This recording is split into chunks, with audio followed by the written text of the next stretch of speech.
Batman. The Batman Arkham series is a 15-year-old line of games that really needs no introduction. I love them, you love them, and if you haven't played them, you've probably at least seen something from them. Because these 4 games are a staple in modern gaming, providing amazing performances from the likes of Kevin Conroy and Mark Hamill, reprising their roles as Joker and Batman from the Batman animated series for 3 of these titles. And yes, those games are amazing, but I need to stop myself from talking about them before I get too carried away. Because this video is actually about the newest and currently most divisive entry in the series, Suicide Squad: Kill the Justice League. We some kind of Suicide Squad. This game takes place 5 years after the events of Batman Arkham Knight, which in case if you don't know or forgot what happened in that game, Bruce's identity is revealed to everyone by Scarecrow, and then he defeats all the bad guys in one night and then blows himself up. And for some reason, I've seen a lot of people really think that Batman killed himself in Knight and then act confused to the fact that he is still alive in this game. Like, do you really think Batman would blow himself up and Alfred was standing right next to him? And then that just completely ignores the Demon Bat sequence after the end of the game where it shows Batman clearly using fear toxin, but anyway. This game really gets to make its own identity in the series by being different in almost every way compared to the previous games, with the story being based around a large-scale world-ending event where we, Task Force X, are given the task of killing the corrupted Justice League as well as stopping Brainiac's invasion. And it's not like the Batman games didn't have pretty dangerous events happening too, because they definitely did, but they are on a way smaller scale when compared to this game's story. And those games were more immersive single-player games that worked beautifully alongside their free-flow combat system, which allowed you to smoothly fight so many enemies at once, even being able to counter moves that have a chance of hitting you, while also using your gadgets in the same fight, creating a sense of variety and difference in each encounter. This combat system was so unique and different that you can now find it in different games like the Middle-earth series, for instance. Although that was also made by Warner Brothers, so that might be a connection, I'm not sure. The stealth system is also amazing, especially with the use of Batman's detective vision, which you could see shares a lot of similarities to Assassin's Creed's Eagle Vision, allowing you to look through walls and plan your next moves carefully, silently taking down each enemy one by one without even being caught. You can also always mix and match the different gameplay mechanics too, pretty much allowing you to make yourself whatever kind of Batman you want to be. So what I'm trying to say is the games really make you feel like Batman. Kill the Justice League, on the other hand, is just a big live service third-person multiplayer looter shooter, so nothing really original. But there really is only one thing I can say after playing this game, and it's that I liked it.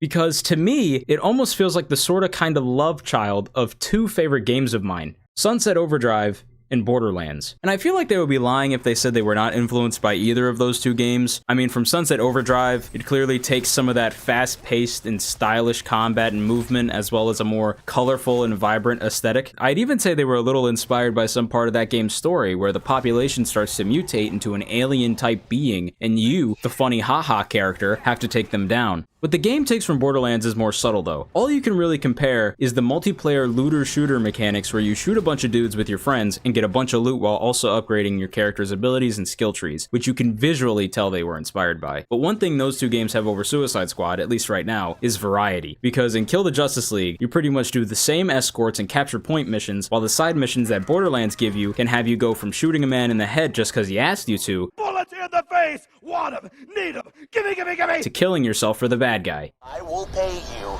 to kill yourself. While Sunset Overdrive can have you rescue Jesse Pinkman from Breaking Bad while people are trying to kill him. Xbox on.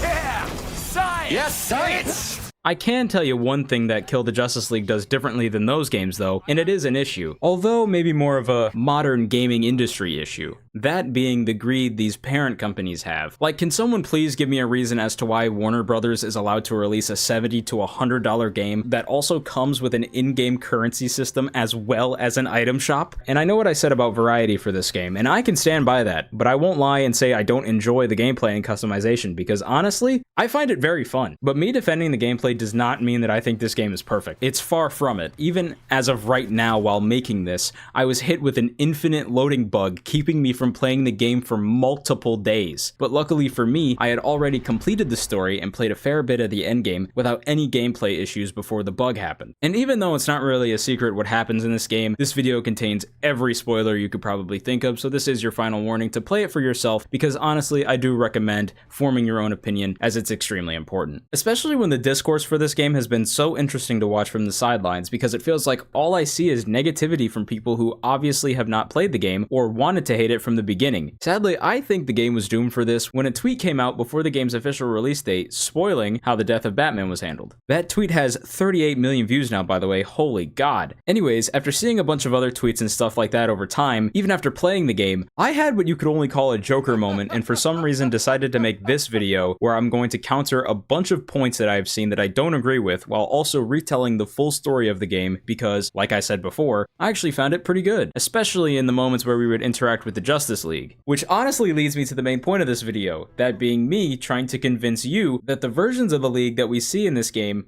are clones. So while I'm going through everything, in certain moments you will see a Riddler question mark appear in the top left corner, indicating that what is being shown is also evidence for the clone theory. And I would love it if you sat through and enjoyed this whole thing, but if you are only here to be convinced, you can skip to that theory section now. And now the video can begin, so get your popcorn and enjoy. Metropolis. It's the little things that really change a city's vibe. The weather, gentrification, the alien invasion. Task Force X, stop sightseeing and see if you can kill everything in sight. Got it? Hate to say it, but Waller's right. We got work to do. How did you three get split off this time? Hey, wasn't my fault we got lost. This time. We should convene at the Daily Planet. It is a very central location. Still playing tour guide, Sharky. Love that. So the game actually begins at the end, I guess to kind of help show the destruction that's to come because of Brainiac's invasion. It's kind of funny though, because by the time we actually get to this point in the story, we never see this exact part again, so I guess this either didn't happen, or it happened off camera by the time we actually get here. Either way, this section is here to introduce us to the four main characters in the story, showing us how they interact with each other and what their gameplay is like. Come on, y'all, focus. We're game 7, last quarter out here. I do not know what this means. It seems like it would be very high pressure and stressful.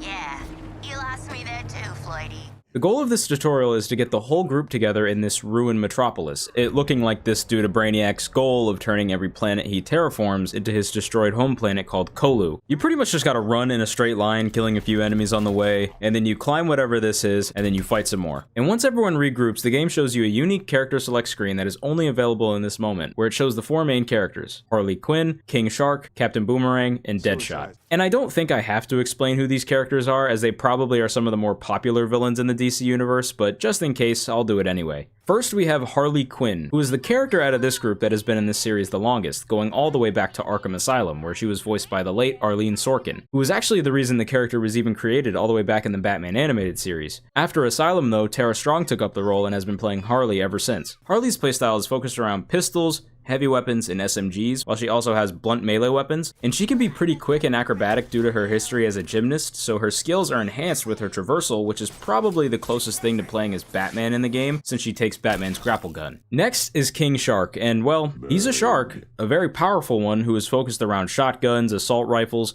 heavy weapons, and knife-like melee weapons. His traversal is just jumping really high, but it can be pretty useful in certain moments. Combat and traversal aside though, the coolest part about King Shark to me was the fact that he is actually voiced by professional wrestler Samoa Joe, who honestly surprised me with his performance because King Shark ended up becoming one of my favorites by the end of the game. What are you doing, mate? I'm smiling. But that doesn't mean he was my favorite, because that goes to Captain Boomerang. They pretty much turned him into the comic relief character, and don't get me wrong, each character has their moments, but the most memorable stuff for me came from Boomerang. Maybe you should have spent less time in brain class and more time learning how to pick locks. Touch the bone bit. To my massive and disappointingly male fan base. I thought you were a handle. Wait, what am I holding on to?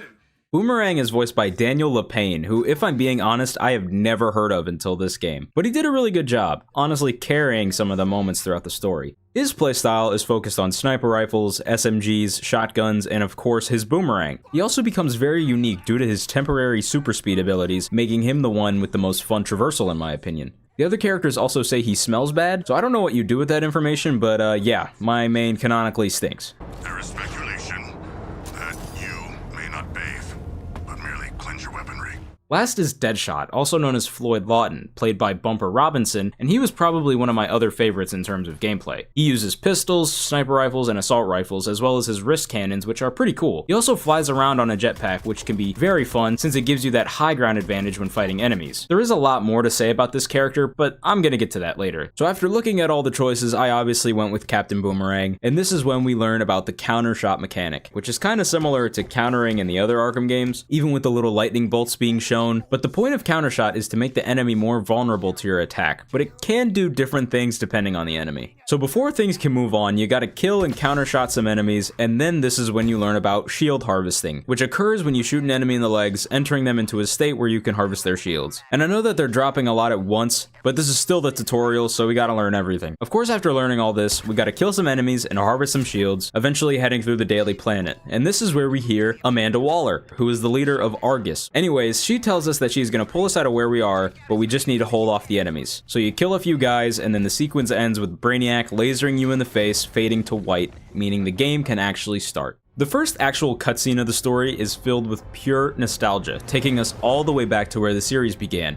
at the Uslam. It's a nice little moment seeing the Arkham Asylum intro redone with different characters, and after many years we finally get to see the inside of the asylum again. And this is where we're given a proper introduction to Amanda Waller. Waller is played by Deborah Wilson, who honestly has been in every game ever in the last 5 years, and we see her go from person to person, taking them in for her operation, and this is when we see the characters meet for the first time. Waller tells them that she needs their help, saying that she will take them out of the asylum if they join her and willingly put nanite bombs in their skulls. So once Waller leaves, the group has a conversation about their situation, and that's when we get this line. Isn't Deadshot supposed to be white? And this is meant as a joke, but it's actually pretty literal. And I bring it up because if I talk about this game, I feel like I have to bring this up. Because throughout the games and even the no longer canon animated movie, Floyd Lawton in this universe has always been a white man. Until this game where they decided to change that. Now this bothers some people more than others, and from a story perspective, I could maybe understand simply because they made this change so late. But they do provide a reason for this change, even if it's a little bit of a retcon. Retcon meaning that a piece of new information has imposed a different interpretation on previously described events, typically used to facilitate a dramatic plot shift or account for an inconsistency. Now me personally, I'm not really mad about it, especially since the Codex's audio logs allow us to hear the story as to why there are 2 Deadshots. So, they say you're Deadshot. At least you think you're Deadshot. That why they locked you up in here? Whatever, man. Think you mean whoever. Funny. It is funny. The lab at Arkham ran full forensics when they brought you in. Your prints say you're Deadshot. DNA does too. But I'm a different shade of Deadshot. Yeah, I'm getting that a lot lately. There's some jobs you can't walk away from, Z. And this was one of them. That man, he thought he was me. Out there using my name, my rep, everything I worked for, everything I built. And I couldn't let him take it away. When you were born, Deadshot was done. And then this guy comes along using that name, bringing the heat back on me. On us. So, I'd been eyeing this dude for months. Piecing him together, you know. A hit here, a hit there. Working out where he'd be next. Follow the jobs, you'll find your man. Turned out, we had the exact same MO. It was like he was inside my damn head. There was another Deadshot out there. Would have been my exact damn match, down to the trigger finger. If he wasn't a white dude. How curious. That's the thing, Lex. After everything we've seen, there's zero doubt in my mind. He was me. But from somewhere else. Another Earth. You're a curious one indeed, Floyd Lawton. Curious and commonplace. May you one day know yourself the way I know both of you. So from what it seems, Fake Shot, all the way back in Arkham Origins and City, was either a very good copycat killer, or he was an Earth 2 or other multiversal variant that somehow fell through the dimensional cracks and slipped into this universe at a coincidental time when the real Floyd Lawton was retired for the sake of his daughter. This does open up some questions, like how could Batman not know that there were 2 Floyd Lawtons that both killed people in similar ways? And I guess if we assume that this Deadshot was committing crimes while Bruce was away during the Initiation DLC, maybe he would have never known? Because once Bruce starts acting as Batman, Fake Shot was around. So maybe since this Deadshot wears a mask, he was wearing it then too, so no one had a face to match the name Floyd Lawton on the streets, so in everyone's eyes, Floyd Lawton took Floyd Lawton's place. Honestly, I can't fix this plot hole. That's Rocksteady's job, but maybe they've got some other ideas in mind for Deadshot's story, especially since they've now given themselves basically an entire new character that they need to make work within the previous game's continuities. And I can understand that his character is supposed to add to the overall mystery in the Elseworld plot point, showing that the other Earths have always existed even without us knowing, but I feel like they maybe could have done it better. In the end, it probably would have just been less complicated to turn his character into Bloodsport, especially when that character is now well known by the general audience after the Suicide Squad came out. So while it may be a little late to make this change, let's just wait and see what else they do with his character. Because honestly, I prefer this Deadshot. And yeah, some people may say the old one was their favorite, and you know what? That's fine. Even if he had the personality of any other thug in these games. Bullseye. I will say though, if for some reason you see this change as just an opportunity to be racist and hateful towards people of color, Kill yourself! Moving on from that, the characters are released from their holds, and this is where they fight for the nanite bomb injector, injecting each other in the process. King Shark recognizes that they have all been played, and Waller welcomes them to Argus as Task Force X.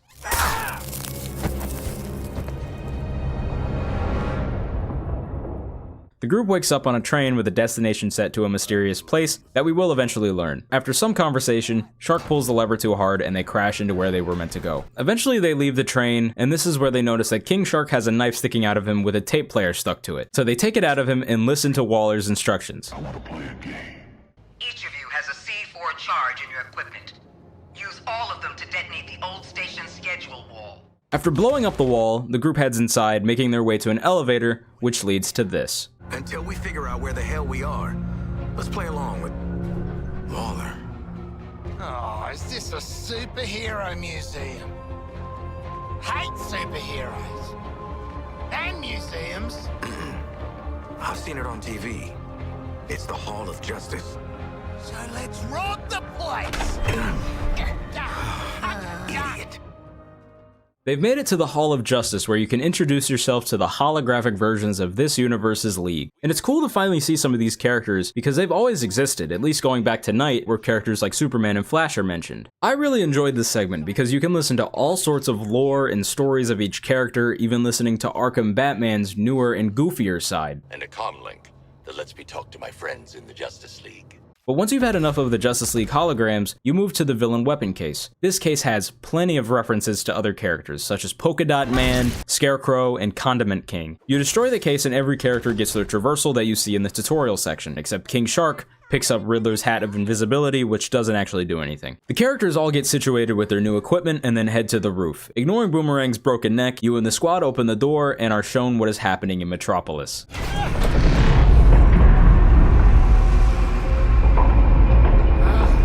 Get out of that place!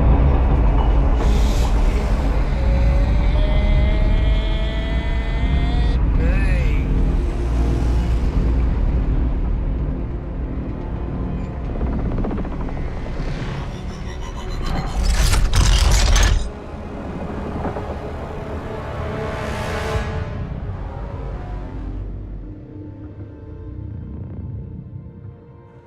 Just checking. We're all seeing that thing, right? Cool, cool. So not knowing what's going on, Boomerang calls Waller and she tells us that we are the first assets to make it into Metropolis and that we have to activate a signal transponder. So we head down there and the transponder has this alien thing in it. This is where we get the squad's first actual introduction to Brainiac's army. So you take them out for a little bit and then are captured by green constructs that lock you in place. Green Lantern arrives, clearly under Brainiac's influence, and he shows a bit of his character when talking to the squad. Your face always looks so... what? I was just about to ask you the same thing, Quinn. Wait, Floyd Lawton? They gotta do something about security at Arkham. He then provides a tour of Brainiac's invasion, telling us that he's been a part of the invasion for about 3 weeks. Continuing his tour, he shows us that they are actively searching for and transforming civilians into fighters for Brainiac's army. Looks bad, feels worse. But once you've been enhanced, There's no going back. Finally, he takes the group to a nearby roof and asks if they are ready to join Brainiac's cause. But luckily, the Flash shows up, still normal. But Green Lantern asks him a very important question. Flash! Brainiac wondered how you got off the ship. Speedster secret. The League doesn't leave anyone behind. Let's make you right, buddy. You know, that's just what I was gonna say. After this, Waller is shocked to hear that the Flash is still alive and tells us to track him down and bring him in. So while roaming around, you can actually see the damage that has been done to a lot of civilians, a lot of them turning into an ash-like substance. This invasion has even been so powerful that even Starro the Conqueror couldn't make it out of Metropolis. Anyways, Boomerang tells the group that he has a way to track the Flash through his new Speed Force gauntlet, so we use the tracker and find a location swarmed by enemies. Eventually the Flash shows up though and tells us that crime is on break, rightfully assuming that we are here to cause chaos. In this moment, we're really just a bystander listening to Flash's and Green Lantern's conversation. The Flash tries to convince Green Lantern but resorts to fighting him. A blast occurs, shooting the Flash very far away, so we head over there to capture him, and this is when we get one of my favorite cutscenes in the game.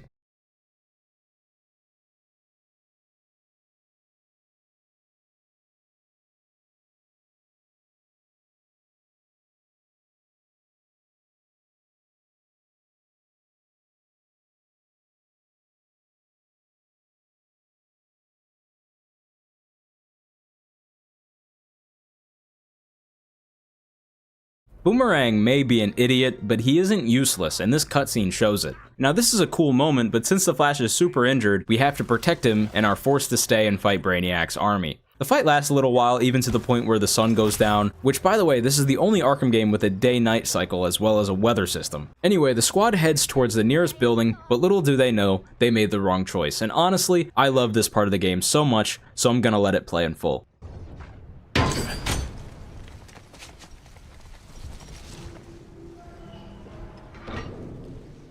Survivors. They have fled recently, leaving snacks in their wake. They had the right idea. Somebody find the back entrance. Best dirty movie I ever saw. Oh, crap! This door will not hold. We must barricade it. You stay here, pal.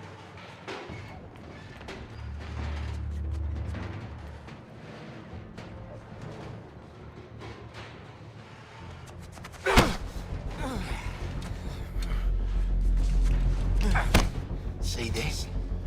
I spent a lot of time dreaming up how I was gonna kill you with it. You're mine now, and you're in for a world of...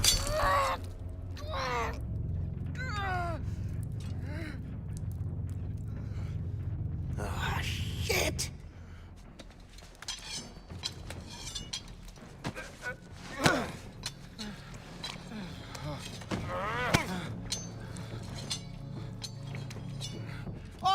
Oh, hey guys! Oh, we were just having a little... I say shush. You hear that? No more freaks. Something scared him off?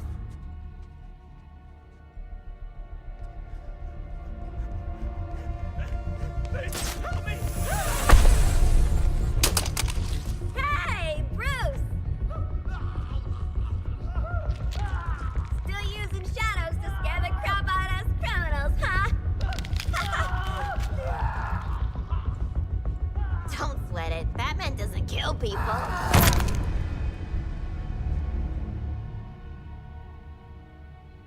Are you okay?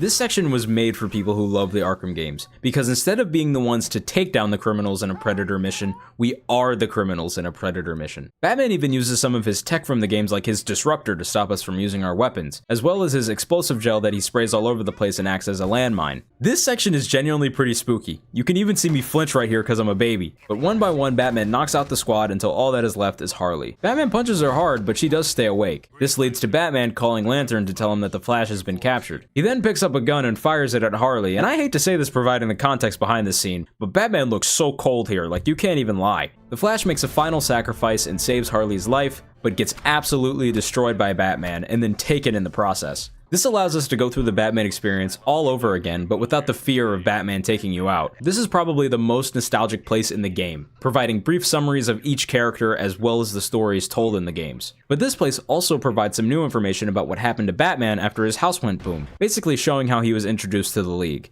Several years after faking his death, Bruce Wayne finally returned, drawn back to the light by the metahuman superheroes from Metropolis. After this, we head for the exit and are greeted by Hack. She doesn't say a word, but she unlocks the door for us, and then we head back to the Hall of Justice. When we get there, the group tries to find a way into the locked inner sanctum, but they fail, so Boomerang decides to try the Flash's finger. It works, of course, and then they get inside. No lasso? You gotta be kidding me.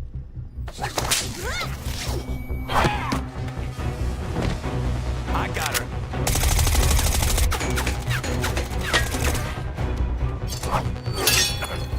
Where the hell are the rest of you? Waiting to strike.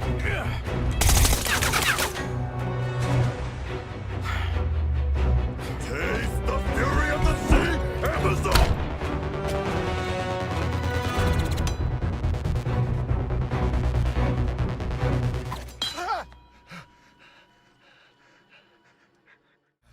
You have no authority here. Leave and take your criminals with you. She knows who we are. I'm taking authority. We trusted you. Let you live among us. Now your friends are slaughtering the people they swore to protect.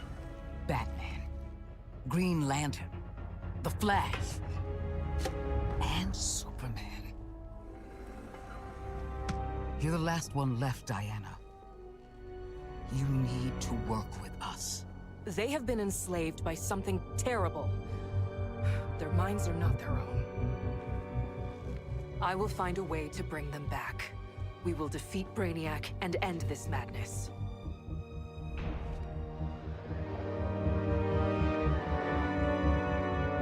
This is a hall for heroes, not you.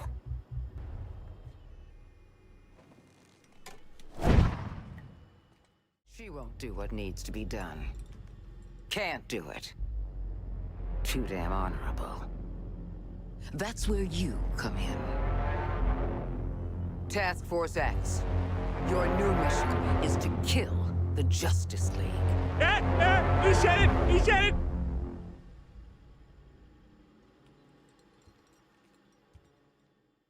So yeah, the mission is to now kill the Justice League, and even the group's faces after being told that are extremely realistic. They know that there is no way they could compete with any of them, especially when they aren't getting any help from Wonder Woman, which, by the way, can we talk about her for a second? This design should be the definitive look for her in other media going forward. Someone cooked here.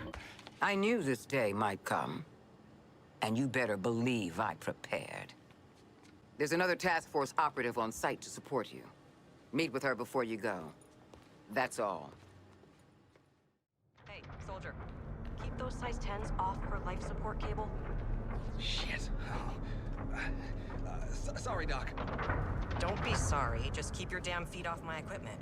Chapter 2 begins with the squad meeting Hack. This is when we learn that Hack is a human, except her body is left in a comatose state while she exists throughout the cloud. This cutscene's purpose is to introduce us to the character levels and talent screen. Lore-wise, this is where Hack can alter our brain chemistry to make us more powerful in combat. After this, we get this cutscene where we see all of the characters go to their weapon lockers and put on their outfits.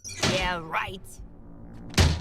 And then once everyone's equipped with their gear, we get a slow-mo cutscene of them walking towards the camera, and then we leave the Hall of Justice. Once they leave the Hall of Justice, they see Green Lantern defending Brainiac for military forces. Once he finally disappears, the group has a conversation about whether or not they actually want to work with Waller, or if they want to make their own plan so that they can escape the city. King Shark then makes a good point about how they can't go anywhere as long as the nanite bombs are still in their heads. So as a plan to escape from Metropolis and Waller, King Shark gets the idea to go to LexCorp since that's where the injectors came from. So if they do what Waller says for a while till she trusts them enough, they may be able to get help with taking the bombs out. So Boomerang calls Waller and tells her that they need better weapons. So Waller tells them to head northwest and recruit Oswald Cobblepot, also known as the Penguin. While on the way to Penguin, Lois Lane starts a broadcast. She does this a lot throughout the game, giving an update on what is happening to the citizens of Metropolis, and I think it's pretty cool even if it looks like she's streaming from an Android. When we get to the Penguin's hangout, we learn that in this universe, Captain Boomerang used to work with him. So once we knock on his door, Boomerang and the group try to convince Penguin that they are trying to escape Metropolis before Argus gets them, and we're thinking of including him. And funnily enough, during this cutscene, Penguin claims that King Shark's cousin used to work for him. This is actually a reference to Tiny, the shark from Arkham City. Deadshot's statement confuses King Shark, leading him to slip up and say that they actually do work for Argus. So this makes Penguin shut the team out and leaves them to deal with the aliens. We do what we do best, of course, and handle all of the enemies, and then we deal with Penguin. This leads to our first introduction to Rick Flag. Most people should be familiar with him from the Suicide Squad movies, both the bad one and the good one. He's not that special in this game though, but he does get to lead a few missions and communicate with the team pretty frequently. And the reason he's here isn't just to pick up the Penguin. He's also here to give us a mission to do, which is searching for and then destroying a Terminaut incubator. And with what we know about Terminauts thanks to Green Lantern's tour, these incubators will lead to civilians being converted into Brainiac's army. So we head over there and do his dirty work. And get used to seeing these incubator missions because there is a lot more before this game is over. It's fairly simple stuff though. You just destroy some battery crystals and then destroy the main incubator. Once we destroy the incubator, the Penguin sends us a weapon cache from his new home in the Hall of Justice. After all this, the group is given some slight freedom, where you have to choose between a few different side quests. We then learn about a new enemy type called the Snipers. These guys just snipe you, and then they also teleport away when you get too close. But I mean, all you have to do is countershot them and pretty much treat them like a normal enemy. So after a few missions, we are given access to enemy comms. These can be very important in some moments, but they also provide a gameplay aspect that was there in the Arkham games, which is just listening in on enemy conversations. Need a drink? I'd drink my own pee if I thought I'd get warm. I want you to focus on the low priority kill list. Profiles: Deadshot, Harley Quinn, Captain Boomerang, King Shark. Self-centered fools all. Don't expect them to operate as a group. Isolate them. Eliminate them. Turn it off! Turn it off! So after gaining full access to enemy comms, we do a couple different missions for Rick Flag until we are forcefully stopped by this. What has 4 unexploded heads thus far and belongs up with the radio star?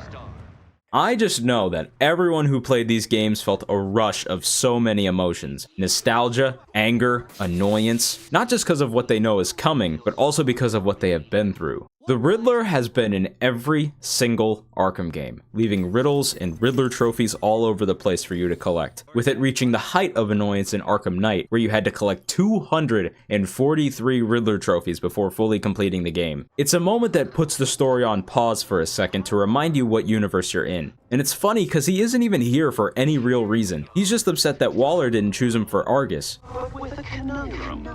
Why would Argus choose you for this mission over me? By this point, I think Rocksteady knew better than to do 240 trophies again, because in this game, it's not even close to as bad. So we scan the Skull ship to answer a quick riddle, and then we move on to what Waller wants us to do. Prototype grenades hidden in the Justice Day stage at the stadium. Retrieve those grenades, Task Force X. Expect resistance. So we make our way to the stadium for the grenades, and Deadshot releases some anger into the papier-mâché Green Lantern.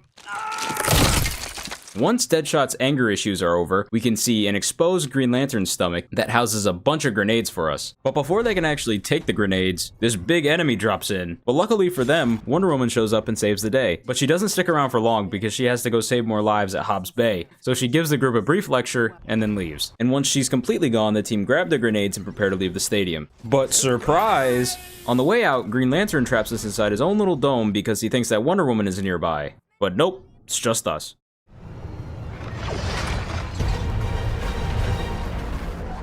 Diana, come on out.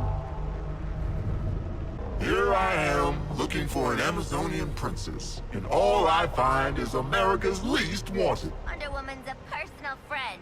You'll get to her over our dead bodies. Not mine. Don't you dare give in to this asshole, Shark. Morton, this ain't the fight, mate. Enhanced interrogation it is. I hope none of you are too attached to your fingernails. Oh, Wonder Woman. Oh, yeah, you know, I heard something else. She legged it to Hobbs Bay. Yeah, just missed her. Expected about as much. By this point, the group want to keep Wonder Woman safe, but know they still have no fighting chance, so they quickly give up her location so that Green Lantern doesn't fight them. But before he would head out to find Wonder Woman, Lantern leaves the group with this new large enemy type. After we defeat the big guys, Waller gives us our new mission. This is when we learn that an entire Argus unit has gone missing after field testing Gizmo's vehicle weapons. So we make our way to the mission's location, watching Rick Flag almost run over Harley, and then he gives us Shrink Tech, which is a device that will shrink down each person that needs help, so that we can quickly escort them back to the bus without anyone being hurt. After rescuing each person, Flag gives the squad a one-time trip back to the Hall of Justice where we meet the Gizmo. And to be honest, I've never really known that much about Gizmo other than the fact that he was the little kid in Teen Titans. But I mean, hey, it's cool to see him in something else even if it means we have to be test dummies for his car weapons. After meeting Gizmo, we make our way back up into the hall and get caught up with everyone. Even seeing that Aaron Cash has decided to stay in the hall and help. We did see him earlier in the story, but it's cool to see some pre-existing Arkham characters carry over into this game's story. He doesn't really do much though, except for providing care packages daily for when we rescue people being taken away to Brainiac's skull ship, but still, it's cool to see him. Anyway, we go and meet with Hack, and a little bit after starting her mission, where we are supposed to hunt down a new enemy type called the Lieutenant, we can hear some pretty important dialogue from one of Lois Lane's broadcasts. Mr. Luthor, can you give us an update on yourself and your employees? Miss Lane, my staff and I have things well in hand. LexCorp looks deserted. Security shutters are down. But you're saying you're still on site? My name's on the building. It'll take more than an alien invasion to scare me off. Always a pro at deflecting, but moving on. You're one of the preeminent scientific minds in the world. Yes? And you have the resources of a small nation state. What concrete steps are you taking to help the people of Metropolis? Can you offer them protection? Food? I don't think that would be appropriate, Miss Lane. Our enemy in the sky is formidable. He's thoroughly defeated the so-called Justice League. So, forgive me if I don't think sleeping bags and water bottles will save this city. This is our second introduction of Lex Luthor in this universe so far. The first being in Arkham Knight, where you hear him in a voicemail. So as of right now, Lex has yet to show his face in the series, but we do have a voice for him. Once we finish listening to the broadcast, we're introduced to contracts. These are pretty self-explanatory, you get stuff done, and then you get rewards. We make our way to our next location, which is where we will test Gizmo's vehicle weapons. This is where we do another incubator mission, except this time, we blow up everything in our way. After this, Waller trusts us enough to remove the limits on our nanite bombs, both giving us the ability to free roam and move forward to LexCorp. We make it to LexCorp and see that the place is completely surrounded. So after taking down about 30 enemies, we hear this man over the speaker. I don't care who you are or how you got here. I'm on the 50th floor and I need extraction. Please! So we climb the building and make our way inside, where we are greeted by Dr. Happerson. When he's confronted by the squad, he accidentally gives away that he had been researching Brainiac before the invasion. This doesn't matter though, because they're here for an explanation on how to remove the nanite bombs. But sadly, this moment gets interrupted by...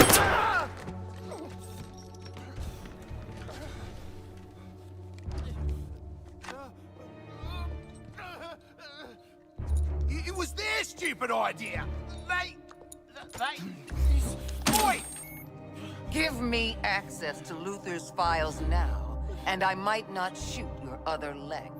I'm afraid I can't allow that. Director Waller, in person. I don't suppose you brought a warrant, but it wouldn't matter anyway. My secrets are my own. You listen to me, Thank you for your Luthor. service, Happerson. You're dismissed. What? Delete and purge 20 all years data. I worked for you, Lex.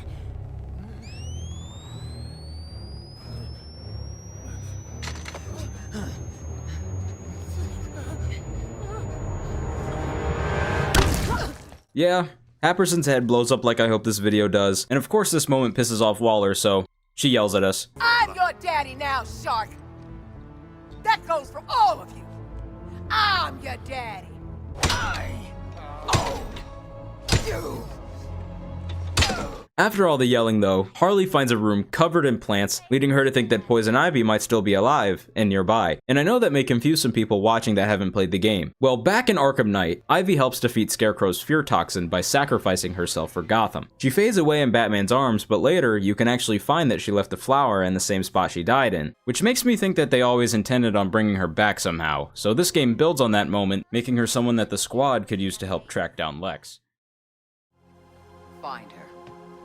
Bring her to me for questioning. We'll find her. How will we find her? Fine work, comrades. We are defeated, with no real plan. You know, you could just ask the living search engine for help. We've been poking around the League's databases.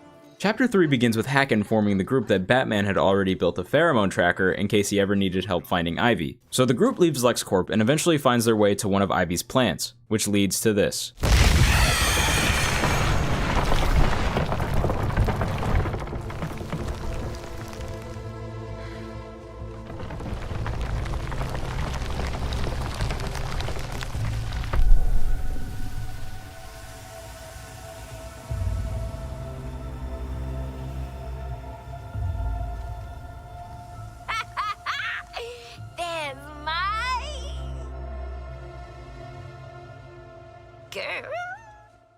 No, you aren't seeing things.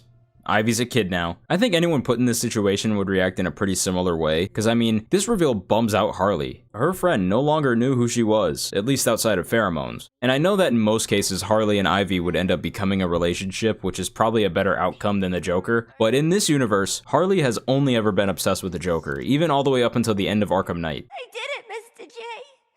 I did it for you. Now, I'm no doctor, but I wouldn't be surprised if Harley was someone who dealt with something like histrionic personality disorder, or HPD, even showing many symptoms such as being easily influenced by others, dressing and acting seductively, or rapid shifts in emotion. I think it's totally possible that, throughout the events of these games, she would go to someone like Ivy for support and attention, maybe even deciding to get some treatment for her issues once Poison Ivy passed. We even hear before finding Ivy that she was the one friend that she had that never judged her. So Harley saying, Harley and Ivy forever. doesn't mean love, it's just her saying that they were supposed to be best friends forever, and their friendship has always existed in this universe, going all the way back to Asylum. I mean, even the plot of her DLC in Night was that she had to rescue Ivy from containment. Anyway, Ivy tells us that Lex was using her to make weapons that worked against the aliens, since they are susceptible to plant toxins. Ivy then introduces us to Daphne, and we are told to protect them from the incoming enemies as she feeds them her spores, which is a sentence I never thought I was gonna say ever. So we shoot a bunch of enemies and protect Ivy's plants, and once that's done, the group decides whether or not they should inject Ivy with a nanite bomb before Flag shows up. Although it doesn't matter, because Ivy picks them up and Boomerang admits he had already put the bomb in her head. She's a ranger! The group gets mad at Boomerang, so they... Ivy is obviously upset from this, but she joins the group and Flag takes her back to the hall. After defending Daphne, Hack tells us some pretty interesting stuff about Lex's armor. I just discovered Lex Luthor's suit uses Brainiac tech. I'm gonna use that to find him. But before I could move forward, I spied with my little eye, Batman. And this is something I really like about this game, because throughout the whole game you can find Batman just watching you, and it's such a small but cool detail. Anyways, he doesn't stay forever because once you change characters, he can just disappear. And then I guess once he leaves, he just starts talking to Brainiac because we can listen in on his comms. Brainiac, I'm capable of maintaining my surveillance and dealing with Luthor. It's too soon to deploy. He wants to prove himself to the cause. Of course, Brainiac, for the glory of New Kolu. I only wanted to bring this moment up because this line clearly hints at someone we will see soon enough. But no spoilers! We continue to keep moving for Hack's mission where she tells us that she's pretty much gonna hijack Brainiac's Wi-Fi. So we fight a couple dudes and hold some points and Hack gets into the network. We make our way back to the hall where Ivy gives us the ability to change our weapons with supervillain based afflictions. With Deep Freeze being based around Mr. Freeze, Venom Frenzy being based around Bane, Diablo Blaze being based around El Diablo, and Livewire Bolt being based around Livewire. And yes, I know this whole time in the gameplay I've had afflictions and all that stuff, but just ignore it, alright? On the way out, Flag tells us that Hack has some info on the Lex tracker. So we make our way over to her and have a quick conversation. Dig what you done with the place, Hack. Thank you, Miss Quinn. It's cramped, but better than the insulated Faraday cage Waller had me in. So, The wall says you got a tracker for Lex rigged up. key to Luther's heartbeat and good at a range of 5 miles. Just apply the code to your comms. Also, I just want to say, I really like walking into the inner sanctum and seeing whatever Hack is up to sometimes. I just like seeing the glitchy settings that she has and stuff. It's pretty cool. Hello, swag. Yet again, your feeble upper body strength betrays you, Boomerang.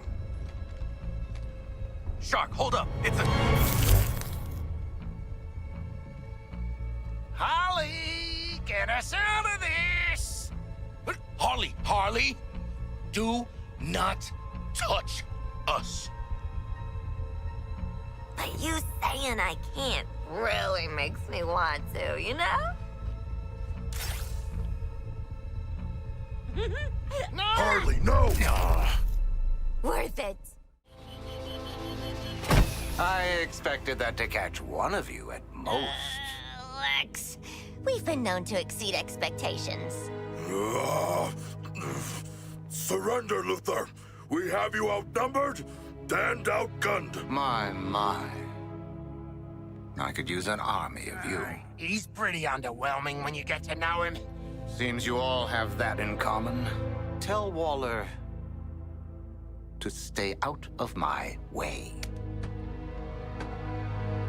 If you'll excuse me, my plan to neutralize the Justice League starts now. I'm going to enjoy this. Lex is played by Corey Burton, who has actually already been in this series as Hugo Strange back in Arkham City. So it's cool to hear the range in his acting, because I would definitely not have known until I looked it up for this video. I feel I should thank you. Capturing Bruce Wayne is so much easier than Batman. And now that we have you, Protocol 10 is ready to begin. Lex sadly doesn't really matter though, because he just got launched out of his suit by the person Batman was referring to in his previous comms, that being the Flash. We know you're getting help, Lex. So tell me about your secret pal. Spare yourself some broken bones. Take the shot already! That's the Flash? You might as well post him the bullet.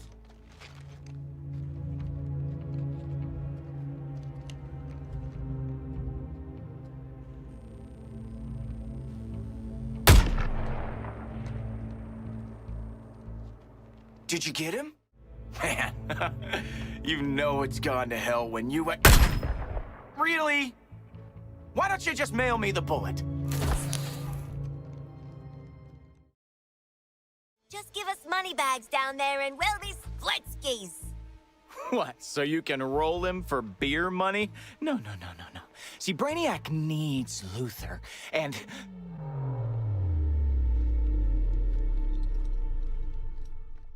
Good news! You want Luthor, all you have to do is... come and get him.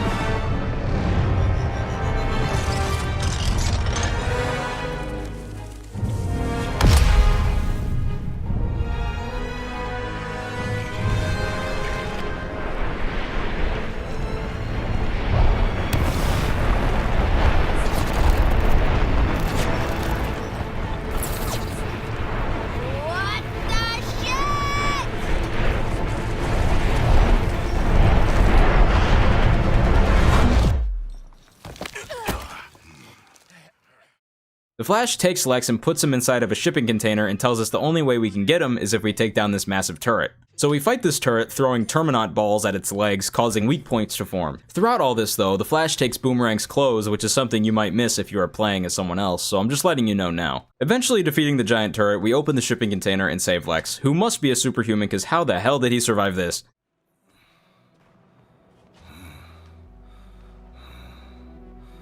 So, how'd the whole taking down the Flash thing go? Still in play? Now get out of my way. I have work to do. Waller says your ass can end this invasion. You're coming with us. No. I'm needed here. Waller is short-sighted. There is no quick fix for a cataclysm of this scale. If you want this invasion ended, it's going to take... Why am I explaining this to the help? Get out of my... Well, hey there, sleepyhead. We've got an interrogation to get back to. Oh! Coffee. I want you to stay awake this time. You know, for the torture. We are done here. Hey!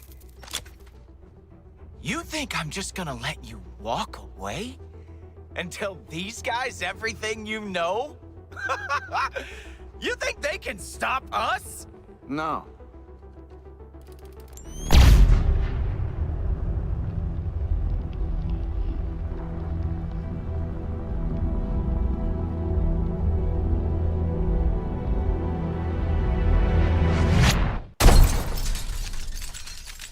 But I can.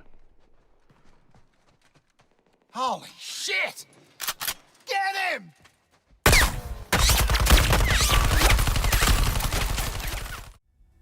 Nice one, Lex. Always thought your inventions were a bit shit, but this is...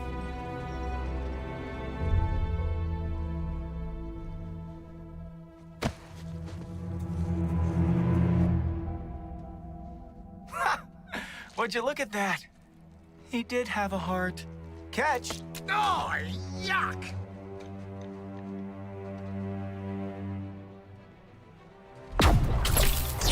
Ah, the thingy! What did you think would happen? You'd crawl out of your cells, swoop in, save the day? Pathetic. Pathetic? At least I'm not a big hero turned stooge for a spaceman. Okay, Boomerang. You want to see what a real hero can do? I'll show you.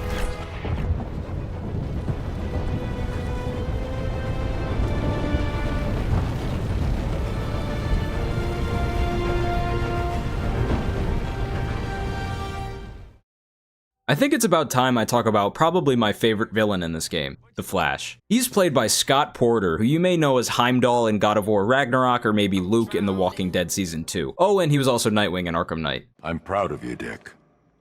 Are you feeling okay? I love this sequence very much, and I think it's pretty funny how fast they just kill Lex. They don't even give us time to get to know him, but at least he does get his 2 seconds to shine when he uses his device that will become the key in taking down the Flash. The Flash runs an endless circle around us, taking each member down one by one, until Boomerang is the last one standing. He gets taken out too, of course, but Wonder Woman puts a stop to it all.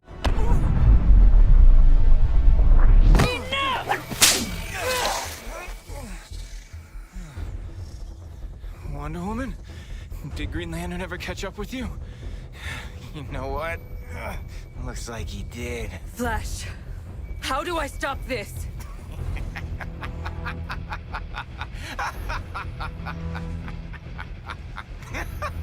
You can't. Brainiac's going to transform Earth into a new Kolu. Of course we'll have to kill every man, woman, and child to do it, even the dogs. Oof. Barry! Please, tell me how. Barry?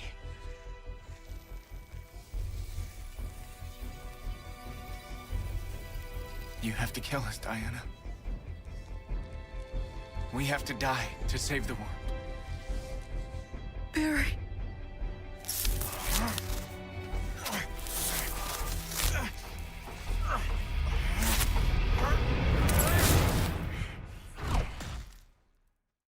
The team tries again to get Wonder Woman to help them, but it doesn't work, and she forces them into the storage container and then throws them into the Daily Planet. This ain't so bad. Are you kidding?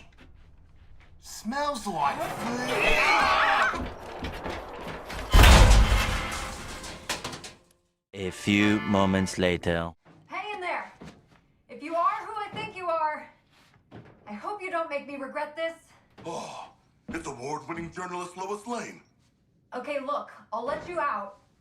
Forgive me if I don't stay around to shake hands. Oh, God. Things I do for a story.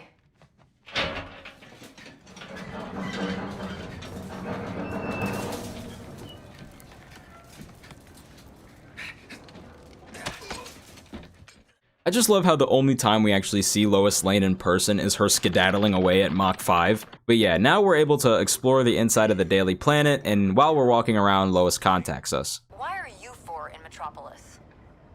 Getting thrown into places we don't want to be is kind of this group's MO. All right. And have you seen Superman? Not yet. Perhaps Brainiac is still preparing it for some great atrocity.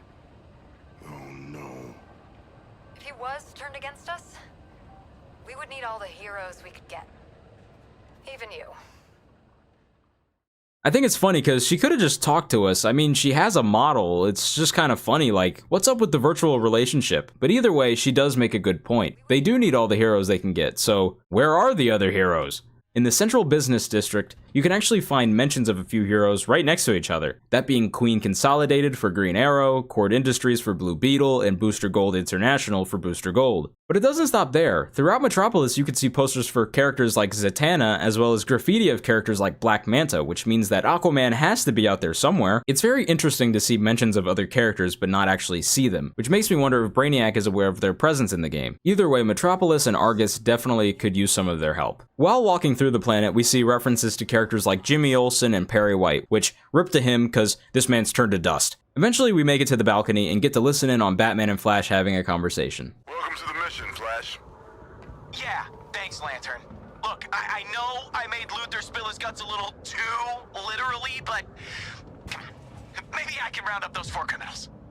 Flash, you're going to stand down and recuperate. Bruce, you can't be serious. You lost your temper.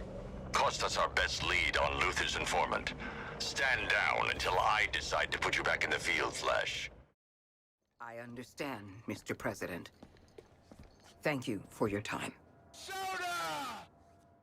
Waller is not happy about the Flash still being alive, and she even threatens the squad with their lives because of their failure with killing him. But they try to explain to her that the Flash is now completely out of control, with the Boomerang even saying, I've spent a large part of my brilliant life trying to kill that little bastard, but let me tell you, that was not Flash. Before Waller can start going off on them, their conversation is cut short, because during this moment, the hall was being broken into by the character named Toyman. His real name is Hero, and he's a young genius engineer who's a fan of the Justice League. And he shows part of his genius when Boomerang tries to grab him and he uses his Speed Force decoupler, which is the same device that Lex used a little while ago. So we take him in and he vows to help us stop the invasion, starting with him making more anti-Speed Force devices. Toyman's main purpose in the hall is to allow us to edit any augments on our guns while also showing a description for each anti-Justice League device as we get them. On the way to Toyman's first mission, we hear Lois Lane's broadcast where she talks about Lex's death. Strange time for an obituary, but I'm here to tell you that Lex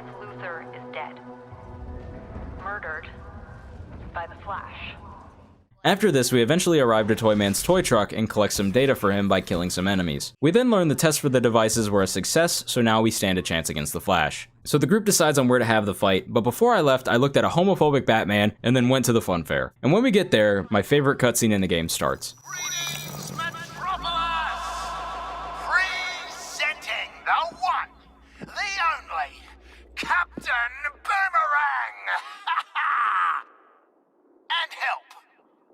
What did I tell ya? I'm no one's sidekick. Flash, I'm calling you out. Only one of us pulls off the red tights look, and it ain't you, Speedy. You stole my phone? That's a federal offense! Yeah, we're ready for a rematch, Flash. A rematch with a bullet. we're gonna give you the content you love.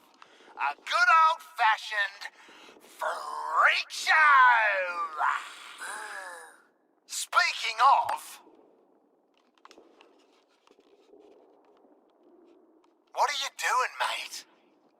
I'm smiling. You're right.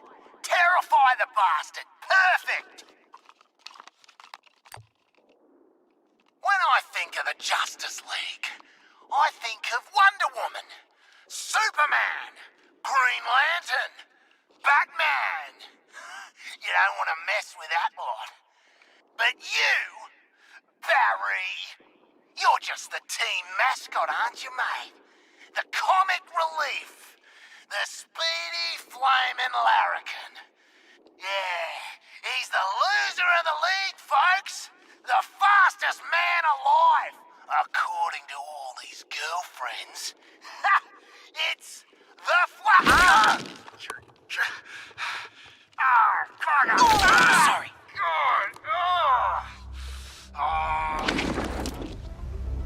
Hey, Metropolis. Do you like live executions? Well, don't touch that dial, or I'll break your fingers.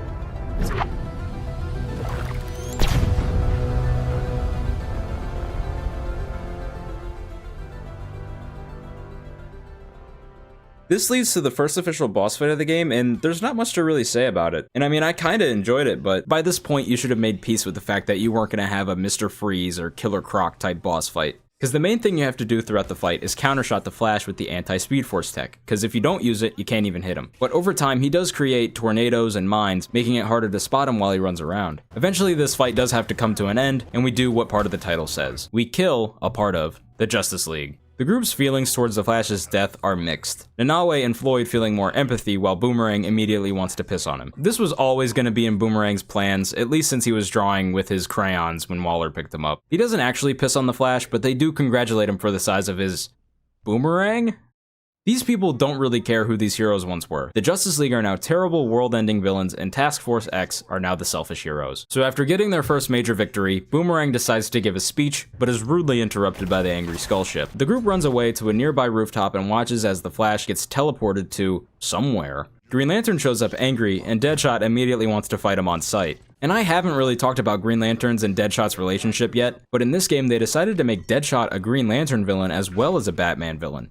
And I kinda like it. For those curious, their feud started when Deadshot and Fakeshot had their shootout, and then Green Lantern intervened and their hatred for each other just kept building from there. Seeing no way out of this alive, Harley and Boomerang jump into the unknown, with Shark grabbing Deadshot following behind them. They arise on a familiar but destroyed world, confused. They attempt to make contact with Waller, but they can't reach her, so they decide to try and find a way back to Metropolis, only to realize that they are actually still there.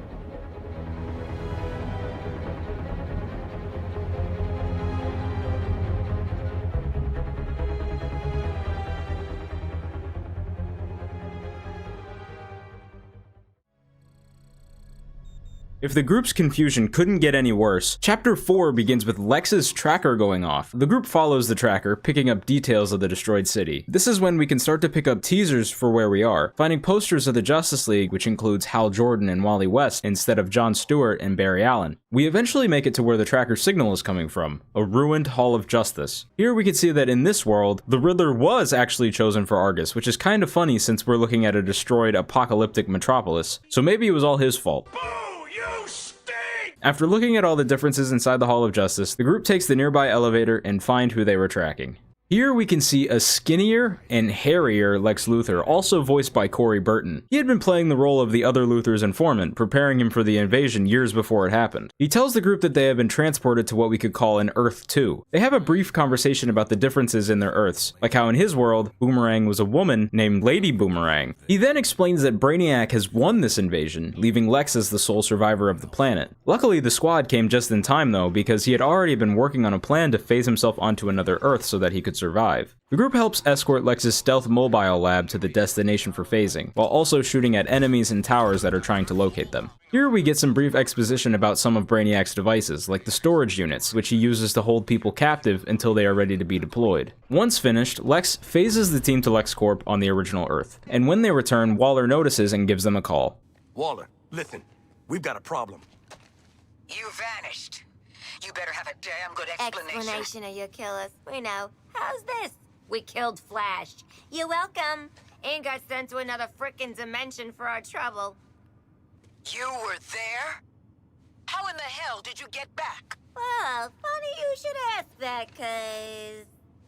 Hold the line, hun. I am not your hun. Lex not wanting to be seen by Waller is very important, because this is where we learn that she is a major reason that everyone was killed on Earth 2. He hands the group a device that will prove that Waller is a monster, they just have to get it into the Inner Sanctum's computer. Lex also gives us a cool nano enhancement device as a thanks for saving him. And these are pretty useful. They allow you to change how your gun can work and how it can look, so it's pretty cool for customization. On a more personal note, by the time we leave LexCorp, the group has started to become used to each other, opening up about more sensitive topics. You're looking a little peaked, Deadshot. No, You know what? Okay, yeah. I haven't seen my daughter in... I don't even know how long. There's a crooked space cop in our faces. I am tired. I'm damn tired. Mate, Floyd, I was taking the piss. Not fishing for a sob story. The group makes it back to Waller and describe what they had seen on Earth 2. This crushes Waller's ambitions for a brief moment, but she decides to stick with the plan and moves on to the next target, which is Green Lantern, who is Brainiac's active leading defender. Taking him down will both remove the Skull ship's shield while also providing a way to damage the ship. As long as Lantern is still breathing, we're stuck with that ship over our heads. Lucky us. We've got 4 killers who just bagged their first meta. They look ready to rack up another win against the League. No biggie, but the last couple of times we tangoed with police brutality out there, he gave us a stomping. What is your damage, son? I'm just saying, you want a bond, mate? I'm here for you. Don't be here. Don't ever Colonel Flagg, I'm starting to think you were right about Task Force X working as a 3-person squad.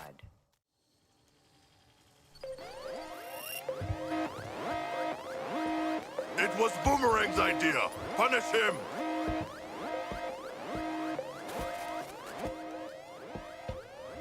Oh, I committed a cybercrime. Hack, situation report. Energy surge. A massive energy surge coming from the Skull ship. We eventually head outside to learn what that energy surge was, and then we get another broadcast where Lois tells us that there was a sudden change in weather due to the Skull ship. And with that energy surge, we are introduced to the Flash-infused enemies. These guys can move from place to place really fast, but it's nothing a countershot with your Speed Force decoupler can't fix. We take out all the enemies, and then Green Lantern decides to make his own changes to Brainiac's army. You can't run from these Flash troops. And you can't hide from my enhanced choppers. Lantern out. After this, Lex calls and tells us to meet him at Wayne Bank. Before we can even get in there though, we have to do another incubator mission and take down all the enemies. So of course I cleared them out really fast and then I was able to get inside. This is where we get to see more of Batman's carnage, showing that he has killed many people since being under Brainiac's control. This is the place. Find a plug for the thing, Sharko.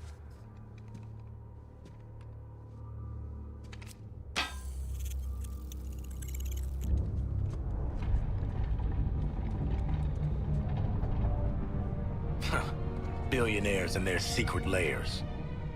I miss my secret undersea lair.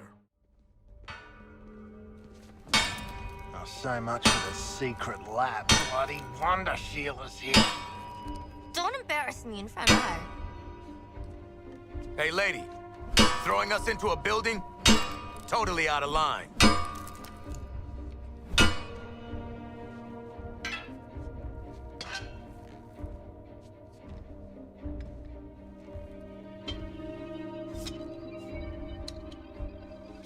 Holy shit!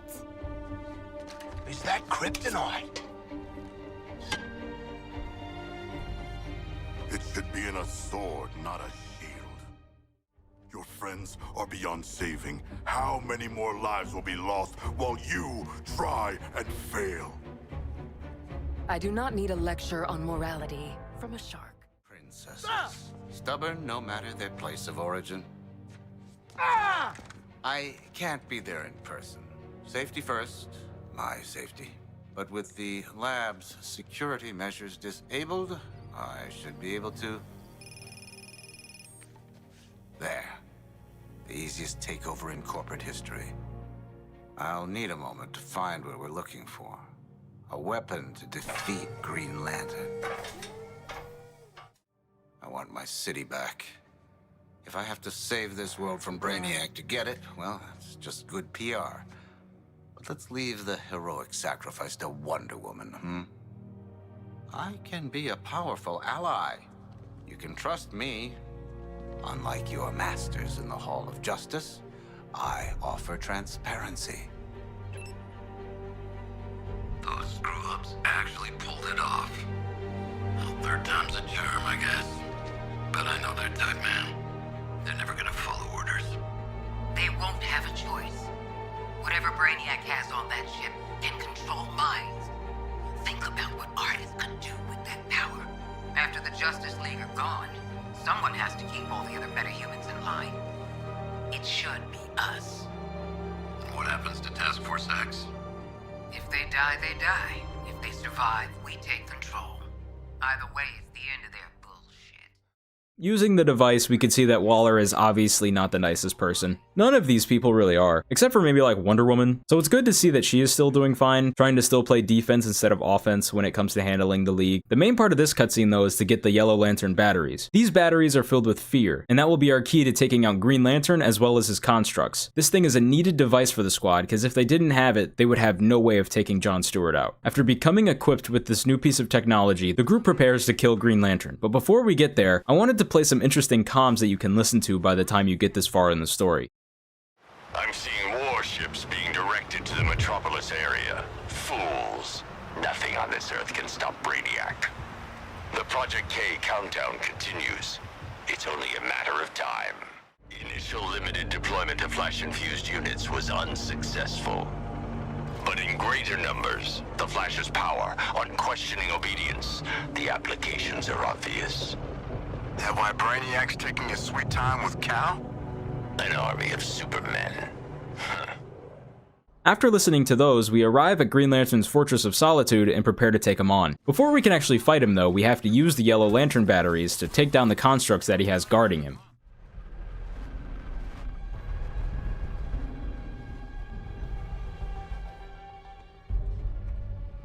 I thought I was gonna have to hunt you jailbirds down. Like dogs. And here you are. And here we are. Yellow Lanterns? Better be... Did you get those from a gumball machine? Damn, they're tiny.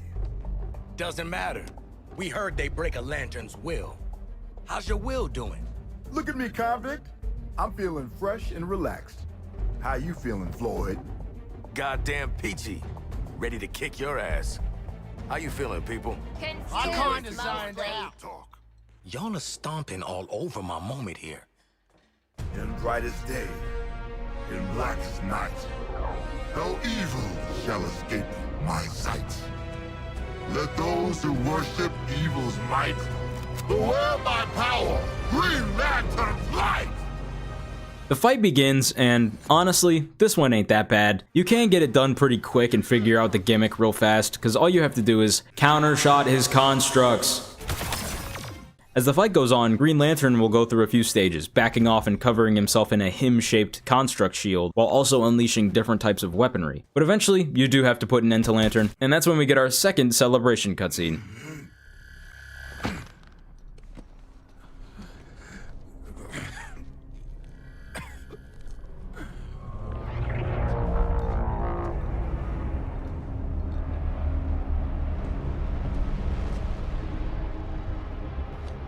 Bloody shield's still up! The Green Lantern still maintains some control. What's up, Lantern? You still feeling fresh and relaxed? Yeah, that's what I thought. Not so easy in a fair fight, is it? A fair fight? Man, y'all look pathetic. 4 dipshit cons too dumb to know when they're punching above their weight. just gonna go from Waller's prison to Brainiac's. Nah. Didn't you hear?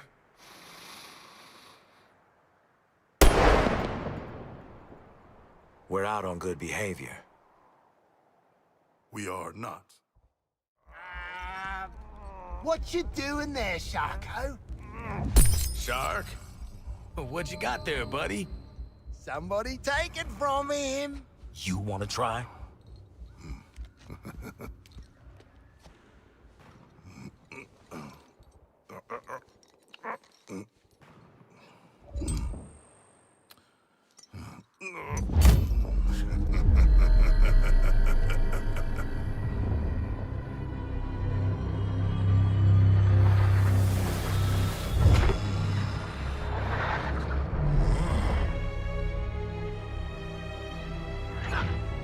Way to maximize that potential, Sharky!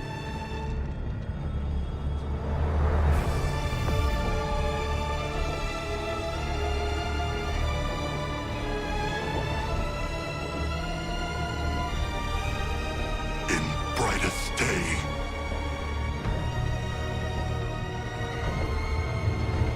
In blackest night.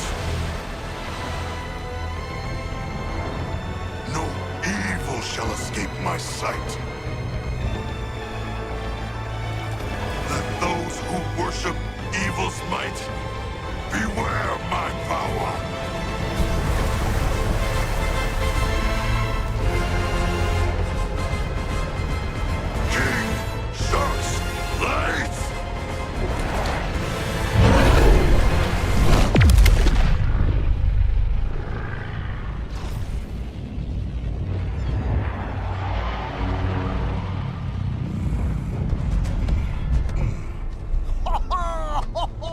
The thick bastard really did it!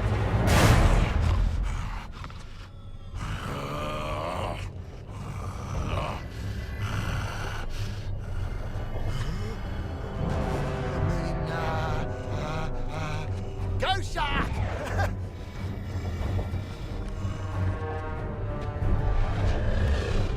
Somebody help me!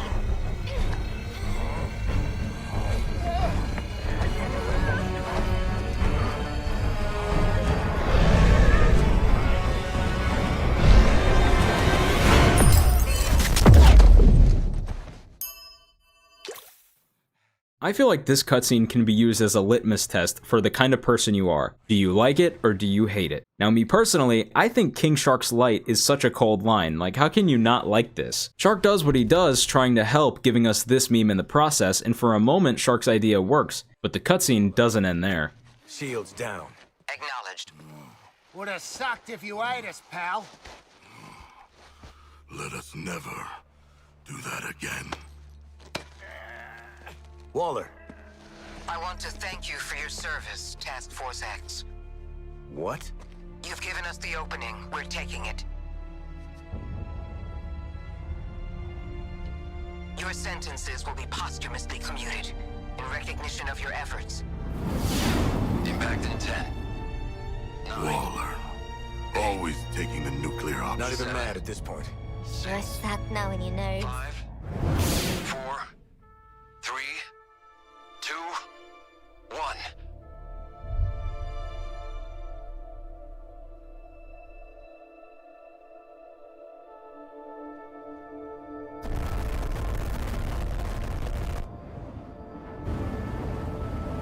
Yeah, go Superman!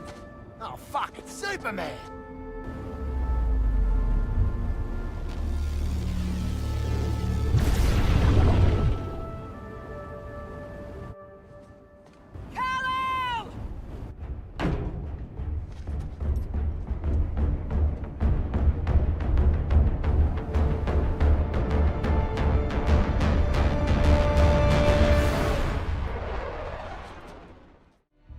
Can't be helped, love.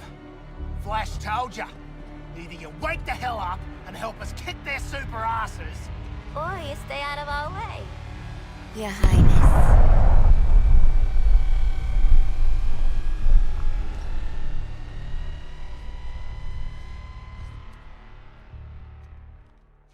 Thanks to Waller and the rest of Argus, Metropolis almost looked like the end of Shock and Awe in Modern Warfare, but luckily for us, Superman saved the day, but that now means that Project K is now online. Waller asks the squad to save her, the team rightfully hesitating, but she tells them that her vitals are linked to their nanite bombs. So of course, them worrying about their own lives, they make their way over to her location and rescue her. The group saves Waller and then asks Gizmo for a ride, and this is when he delivers what he calls the Mandy 1. Don't get too attached to this thing though, because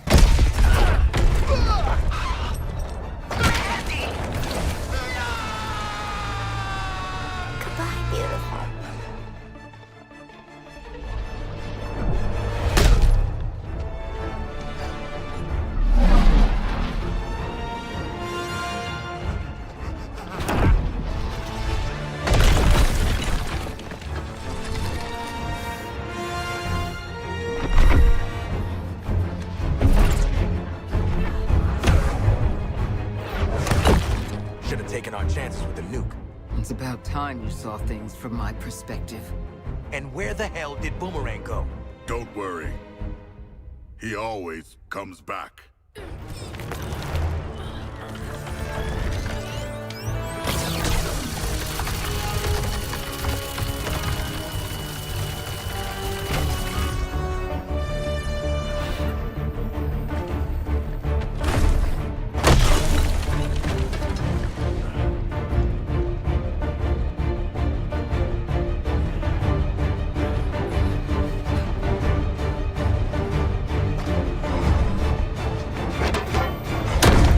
It's out of the park!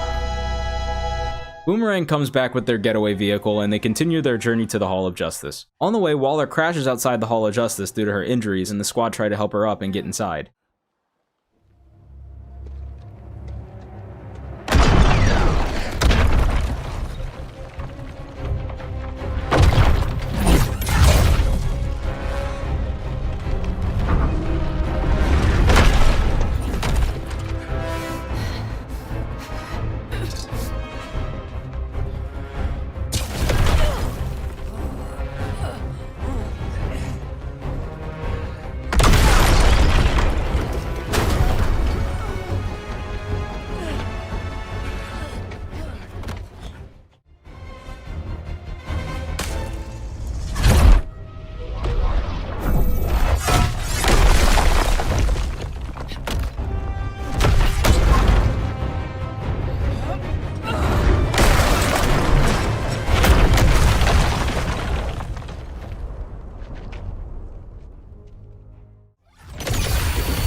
This to be where you take your last breath? No? Then help me. I only need one of you. As for the other three, you're dead already.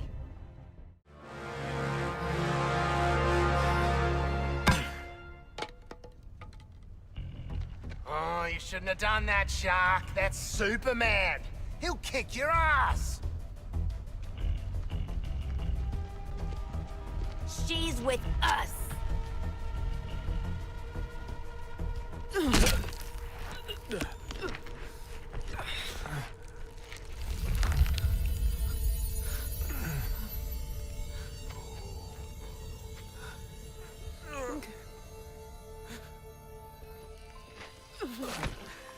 I'm sorry, Kal-El.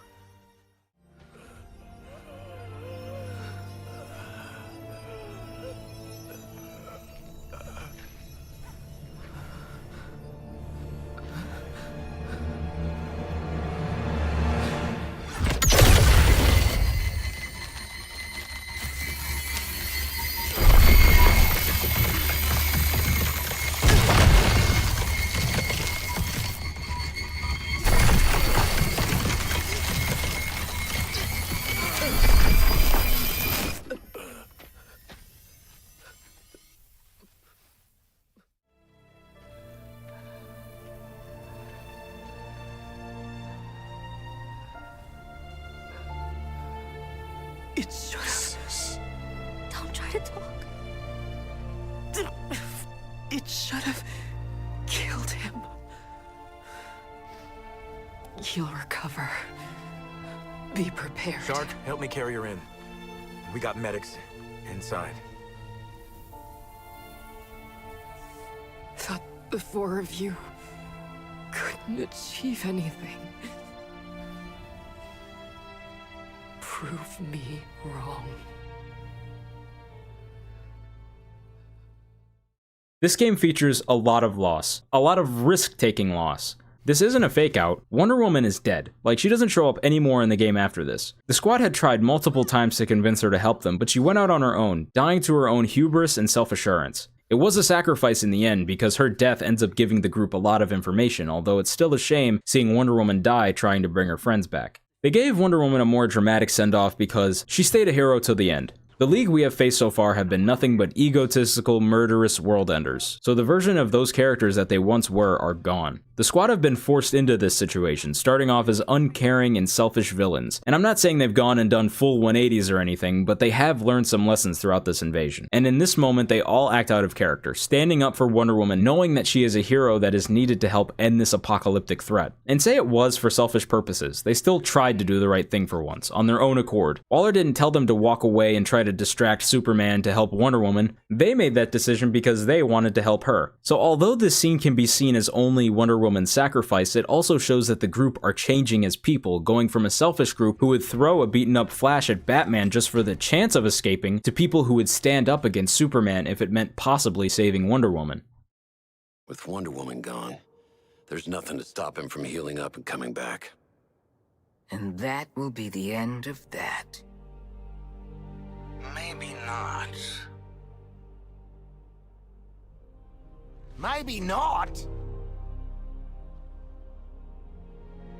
Something to add, Boomerang? Yes. It's, The consequences of corruption? I mean, it's, just the, consequences of corruption. Have created changes in Superman down to his DNA. I bet they've made some changes to Superman. Down to his DNA. If we got our hands on, like, Batman, still breathing, mind. I could develop a Superman killer. We could cook up a Superman killing thing. All you need to do is bring me the bat. Bring the bat to me? Wait, no, that's mental. We're not doing that. He's probably holed up in one of his bat caves. If it's something in the earth, I can find it. Oh, but Harley and her friends have to help. If you find Batman's hideout, you're not getting in there without Batman's biometric signature. Or the Batmobile. I got a Batmobile. Since when? Up here, soldier boy. Sweetest piece of mechanical engineering that I didn't invent myself. Director? You got your marching orders, Task Force X. Based on Boomerang's plan. God help us. Chapter 5. Probably the most divisive chapter in the game. And yeah, we'll eventually get to that moment, but first, Ivy needs to search the Earth for the nearest Batcave. When we get to the mission, we do the norm and shoot a bunch of enemies while protecting Ivy's plants. Once we finish, Ivy tells us that she found a bunch of man-made caverns inside of Metropolis, but only found a few that matched the description of a Batcave. Needing a way in, Gizmo arrives in his Batmobile.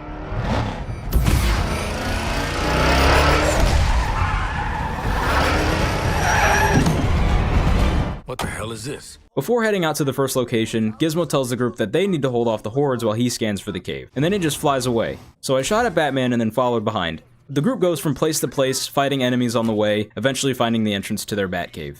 On the way down, the team talk about how nervous they are to take on the Batman again, seeing as their last fight didn't go so well. I don't know. He didn't kill us then.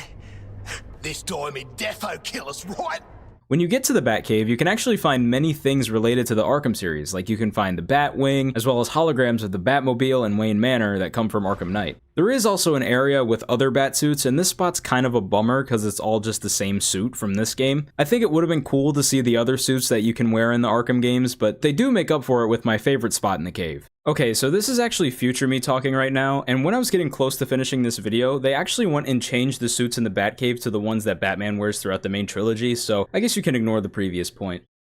It's very similar to the Justice League's villain weapon case, so I'll call it the Batman Arkham Nostalgia case. Here you can see references to every single Arkham game, with items from villains like Mr. Freeze, the Riddler, Black Mask, the Mad Hatter, Anarchy, the Electrocutioner, the Joker, and Deathstroke. And there's actually more in there, I'm just not including them. So to all you Arkham Origins deniers, you can't deny it anymore. This game will always be canon. The squad locate Batman and try to gun him down, but can't do any damage because this is actually a hologram. Here the squad can listen to a message that Bruce left for his family in case anything were to happen to him or the League. And it's not just an important moment for the squad, it's an important moment for Batman, because this is probably the most emotion he has shown in a long time since this Batman can be pretty robotic.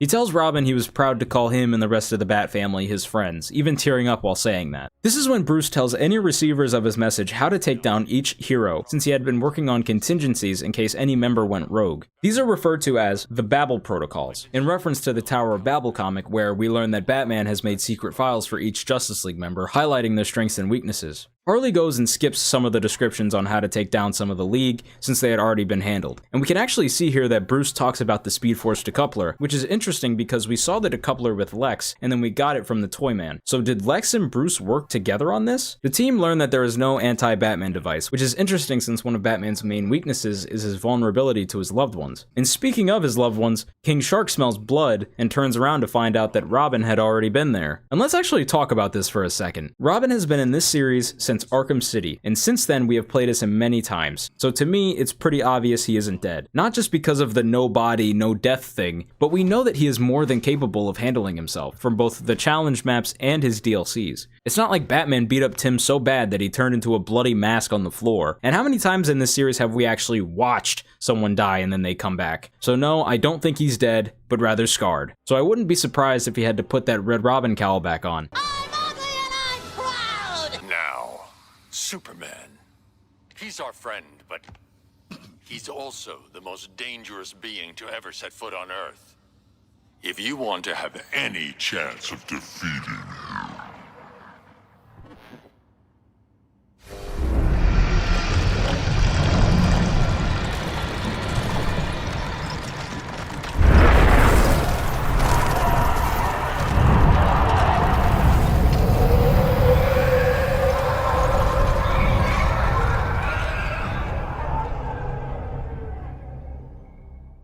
This sequence is great. I'm really glad that they continued to build off the Demon Bat ending in Arkham Knight, and we get to see Bruce actually use his fear toxin. This section is similar to the first encounter with Batman, but this time, Harley has an idea. Guys, Bat has whammied us with fear gas. He wants you to freak out. We can't do this alone, only together. So you're gonna have to trust me. I need you to help me mix the fear toxin and then flood this whole damn man cave. I know how it sounds. But we got this. Keep radio silence. Bats will be tracking us. Harley out.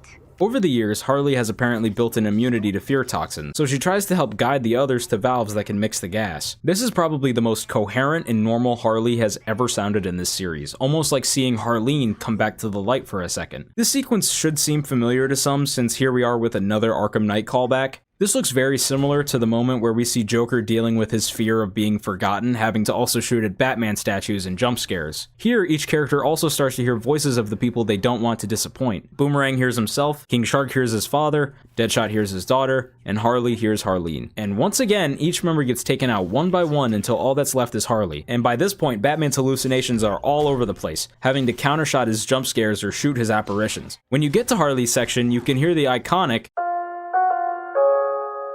over and over, bringing you back once more to the asylum. And here we can hear this conversation between Harley and Harleen.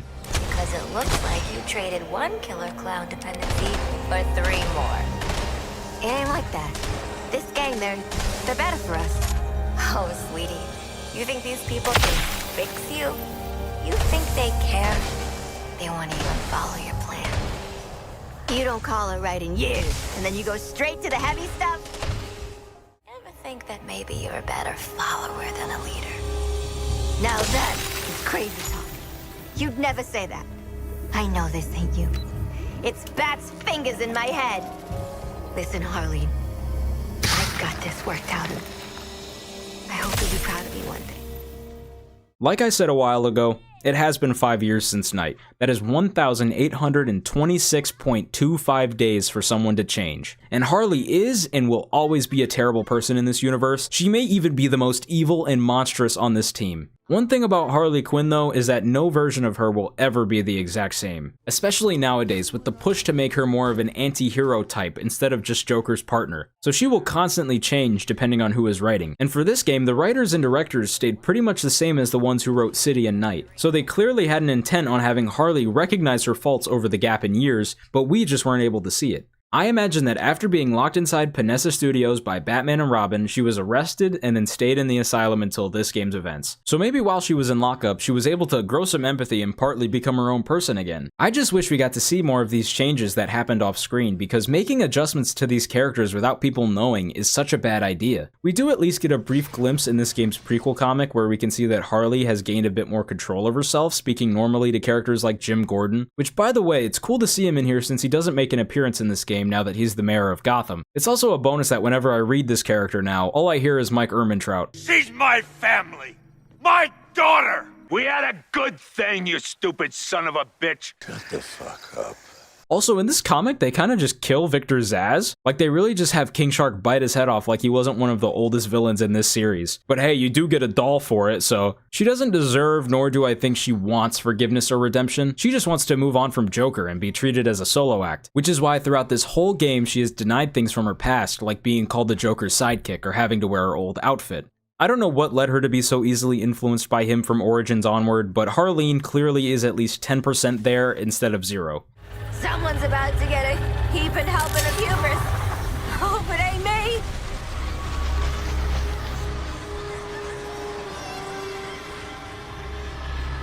Your faith in Harley Quinn delivered you right to me. Brainiac told me to preserve your bodies, but I'm going to enjoy destroying your minds. You think I didn't know we'd have this little reunion one day? Took me years in Arkham to get any sense out of that jabbering kookmeister scarecrow, but I earned my degree in neurochemistry. Summa cum laude. See, you might be immune to your fear toxin, but you ain't immune to mine. Impossible. Welcome to your worst nightmare, Bats. They give us a fake out death screen and make us think that we actually failed the mission, but in reality, Harley's plan worked and now the boss fight can begin. And some of you may have caught it, but this is actually a slight reference to one of the most iconic moments in gaming. Did anyone catch the game last night?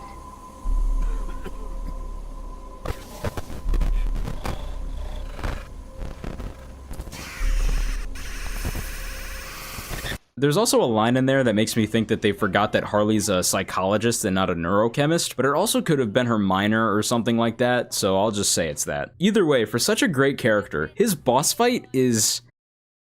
Although I will give it a slight pass because it reminds me of the Scarecrow Nightmare challenges in Arkham Knight, as well as the Roz boss fight in Arkham City. But yeah, you pretty much just jump around, shooting at Batman and counter-shotting his forehead. Eventually, the group does defeat Batman, leaving him alive, of course, so that you can take him to Lex. On the way to the elevator, we do get one final callback to the Arkham games, having Harley get her revenge for the way Batman carried her in Night. Now, I don't know about y'all, but this part is kinda crazy for Harley because we now see that she has some untapped potential with her strength because Bruce is at least 210 pounds, and she's just casually carrying him. After secretly dropping Batman off, they tell Waller that they didn't get Batman so that they could keep Lex's existence a secret. And at this point, the game wants you to go and do some side missions while Batman is being examined, but it's just kind of the same missions I've already explained, like the Ivy and Daphne missions or the Toyman scanner missions, which you don't really need to see those again. So we head back to Lex once he finishes his tests, and this is when you can see You can also go and talk with Batman and hear what he has to say about all this. For a human, your resilience is impressive, Batman. I'll show you how resilient I am. But I already know. I just said... Gather up, squad. Luther made us glow sticks. Using the mutagenic properties of Brainiac's corruption, I've synthesized a more potent vector for kryptonite radiation. I call this new metamaterial gold kryptonite. So this ugly shit's supposed to kill the Man of Steel. The gold kryptonite will dampen Superman's abilities. That should give you a fighting chance. Hold on. Dampen him? A fighting chance? That's it? The alternative is he obliterates every atom in your bodies as soon as he sees you. Oh. All right, fair dues.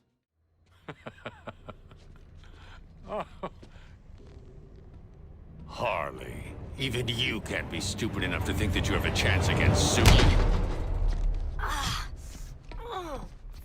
Our presence alone may not be enough to goad Superman into confronting us. Know what I'm thinking? Nope, not a chance. But whatever it is, I'm down. Is it violent? With a surrealist quality?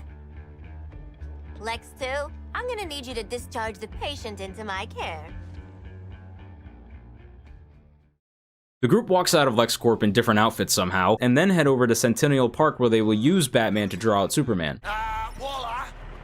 Little update. We're gonna fight Superman. You see, I've invented this new metamaterial. It's called, boomerangium. Yeah. You're doing what? How the hell? You know what? I don't even want to know. Good goddamn luck.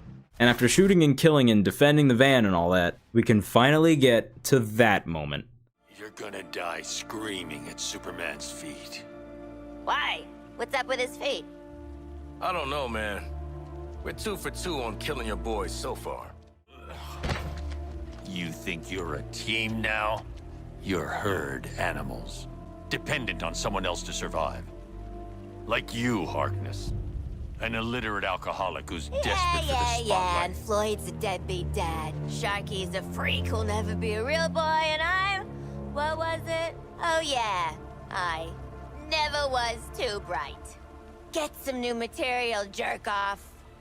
You know, Joker used to be real good at hurting people with words. But you, boop. Even when you're evil, you're still too good. You had a good run, Brucey. Flying around Gotham, punching bad guys, cleaning up the streets, causing long-term mental and emotional damage to everyone you knew. It's our turn now. After all we've been through. Oh. Bet you didn't think it'd be me at the end, huh, Babs? Are we done with your bad stand-up routine? Almost. But you always gotta end on your best joke.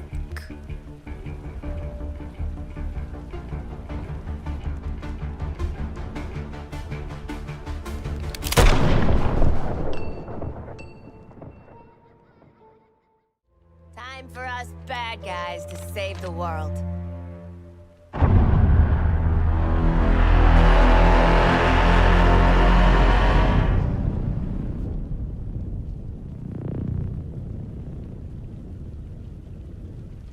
Hell of a bat signal.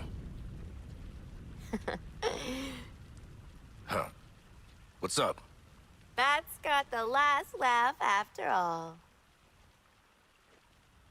Oh, he would have wanted this. The real Batman, I mean. Remember his inspirational video? His plan did help overcome Flash and Lantern. Should we have watched the segment on Superman? What matters now is our plan. We're out here making it work. So, what's the plan? How about we shove these gold kryptonite bullets right up his ass? I don't think that's how we're supposed to. Wait!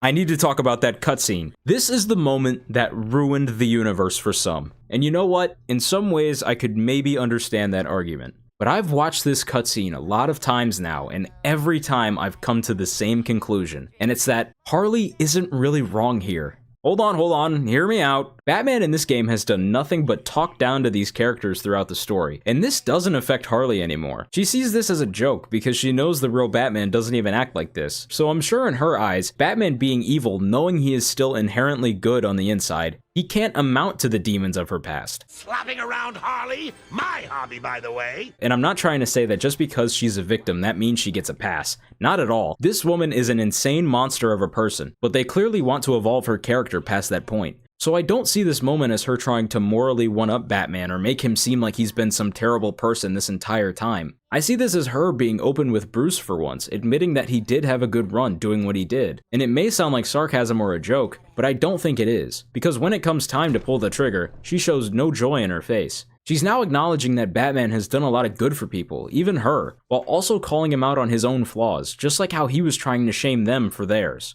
And honestly, I don't see how she's in the wrong for this. Throughout this whole series, we have seen that Bruce becoming Batman has affected many people that he's cared about. Like in Origins, you guys remember when Alfred literally dies? Yeah, he comes back, but still, Bane literally killed his father figure. Then there is that time when Hush held Lucius Fox hostage. And of course you also have Jason Todd's character as a whole, or the fact that during the events of Night he was planning on abandoning his sons. So now I ask you, how is she wrong? Now realistically, she wouldn't know about every single time Batman has affected someone's life, but she was there to see Batman tell Robin that Barbara died. I think one of the main issues here is that people expected more. Even if Batman were to die, people wanted a Wonder Woman or Flash-like sacrifice from him, but that was just never gonna happen. The first time we see Batman in this game, this Batman is gone, either dead or captured, and Harley even makes a good point about his death, saying, "Oh, he would have wanted this. The real Batman, I mean." Which is most likely true. Batman sticks to his no-kill rule, so imagine him coming back to consciousness knowing that he killed many and transformed others. He would most likely retire the cape and become a hermit. I mean, even in the Batman Beyond series, all he does is pick up a gun, and that is enough for him to quit. So say Bruce was in there, I feel like he would have accepted his death, knowing it was for the safety of humanity, going back to what the Flash said. You have to kill us, Diana. We have to die to save the world. Rocksteady had started development on this game in 2017, so I guarantee that they were able to get enough to get most of the stuff done for this game. But sadly, in 2022, Kevin Conroy passed away, succumbing to an ongoing fight with colon cancer. People can go and shame Rocksteady for killing Batman, but it's not like they would have known prior to Kevin's passing.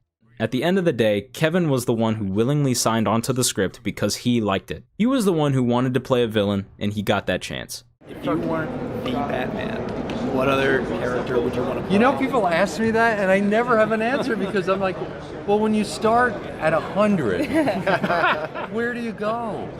He's the coolest character. What do? You know? Because he's the one who's the most complicated, he's the most screwed up, he's the most noble. Everything about him is extreme. So that the only other characters I want to do would be villains. I think that if any villain currently alive in this universe had to put an end to Batman, it would be Harley. They have been in this fight for a very long time, both sharing a past with the Joker, so it just makes sense to me. I have seen some people say that Deathstroke would have been a better choice for this moment because he would have given Batman a more honorable death. And, where did this come from? Yes, I know that in Batman Arkham Origins there is a death screen where Deathstroke treats Batman with honor, but you can't forget that there is also this other one. You fought well, Batman, but I am stronger, faster, smarter. And so this ends the only way it could. In the two games that Deathstroke makes an appearance, he does nothing but show that he hates Batman. And he may have some respect for Batman, but that doesn't mean he would kill him and be like, "Oh man, you rest in peace, Batman, you fought well. GG's." Even when you lock him up in Night, he makes it pretty clear what he wants to do to Batman. I hope whatever they paid you was worth it, Slade. The chance to fight you is always worth it, Batman. I'm flattered. You should be. When a man earns my respect, that means I do not rest I devote all of my energy, everything I have, to killing him! So maybe he wouldn't have had a monologue about the kind of person that Batman is, but I wouldn't be surprised if he treated him worse. Who knows? Maybe we'll find out what he thinks when he's added to the game. And it's almost a guarantee that he's going to be added, not just because of the many hints of his character throughout the game, but because back in Arkham Origins, Waller gave him the opportunity to join Task Force X. And at this point, that was like 10 years ago in the story. Oh, and I guess there's also that DLC teaser image where you can see a character that looks exactly like Deathstroke. Okay, my side thoughts are over now. Let's get back to Superman.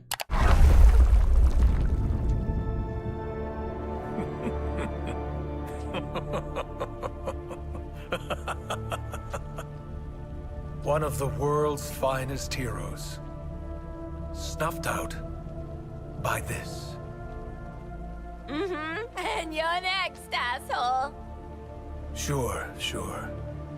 You can tell Wonder Woman all about it.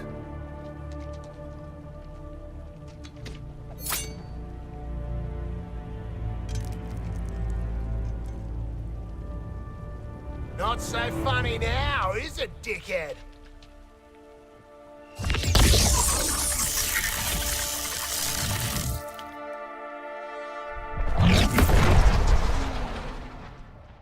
Superman is voiced by the very recognizable Nolan North, Yeah, well, fuck you, Nolan. who also plays the Penguin in the whole Arkham series, including this game. I think he does a good job with the brief moments we see him as Superman, taunting the team throughout the boss fight. If the kryptonite doesn't work, maybe try begging. A little devotion goes a long way. Speaking of which, his boss fight is also just kinda... It's just another fight that relies heavily on the counter shot. So yeah, it's the same gimmick as the other boss fights, you just counter his attacks with your golden kryptonite, which weakens him enough to take damage. Throughout the fight though, you do need to dodge his attacks where he swings a helicopter like a baseball bat and you're the ball. You also have to constantly be moving, so you can ignore his ice breath and fart gas? Before officially fighting Superman, I sat and stared at this very interesting calendar that I definitely will be talking about later, so here's a Riddler question mark. On his second stage, Superman flies into the sun, coming back down, changing the time of day. This doesn't really do much, you just have to keep fighting him the same, running away when he starts preparing to fly into the sun. After a bit more golden kryptonite bullets though, you put an end to Superman.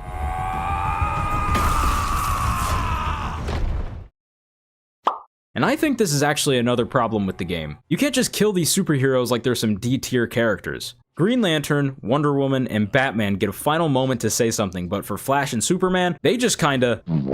I just wish we got to hear a little bit more from them, but at least 3 of the heroes got to say something instead of nothing.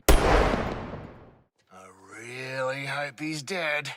Come on, live in the moment, Boomer. Well, we only went and did it, you bloody beauties!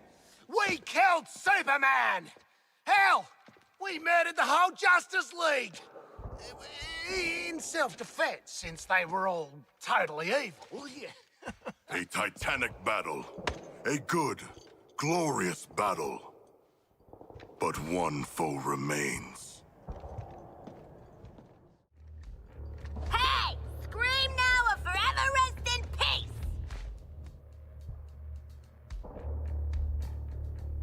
I'm calling it Task Force X 4. Justice League and Brainiac 0. Ah, do you feel it? The swell of pride for what we have accomplished together. Oh, I don't know how to feel about respecting you lot, but... Oh, it's choking me up. Shark, you're crushing me. Sure feels like we've grown as people from killing all these people. You want a high five? Know what, Quinn? I do. Up high.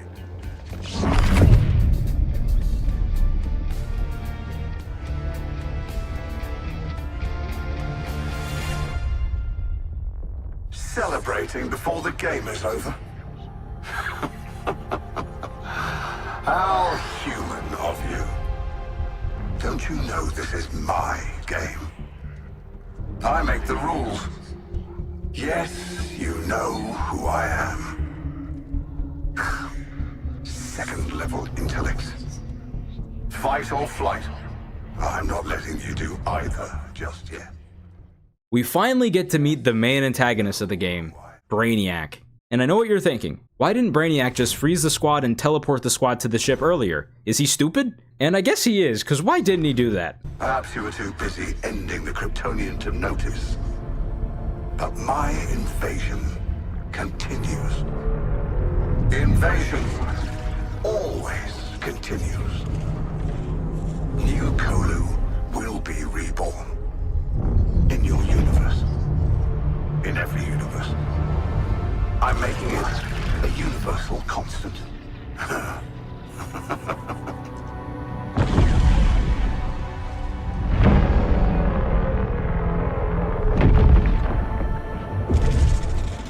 And that brings me to you four. How did you defeat my Justice League? You four. With your chaos. Your every fractal failure. Your every inexplicable success. Pure. Unpredictable. Fascinating. The margin of error, I've got it. It's you. Well, I can't remove you from the equation now. There's too much to learn. Better to own you. I will unlock your full potential to serve me. So without talking about whatever the hell that thing is, Brainiac attempts to convince the squad to join his army by promising them a bunch of things that they could want, also saying that he will turn them into the most powerful versions of themselves. Lex saves the day though, teleporting the main four back to LexCorp, right as Boomerang was about to hear what Brainiac had to offer. Send me back. I didn't get to hear what Brain Man was gonna give me. He won't get the chance. Next time his gangly ass pops up, he's getting 2 in the forehead. Brainiac will already be dead on account of my having devoured him.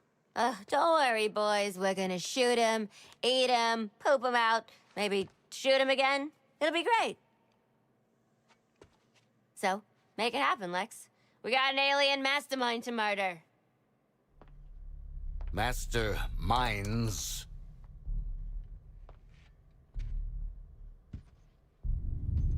When Brainiac revealed himself, there was a multi-static response across dimensions. 13 Brainiacs. Even if you were to somehow defeat one, your fight is far from over.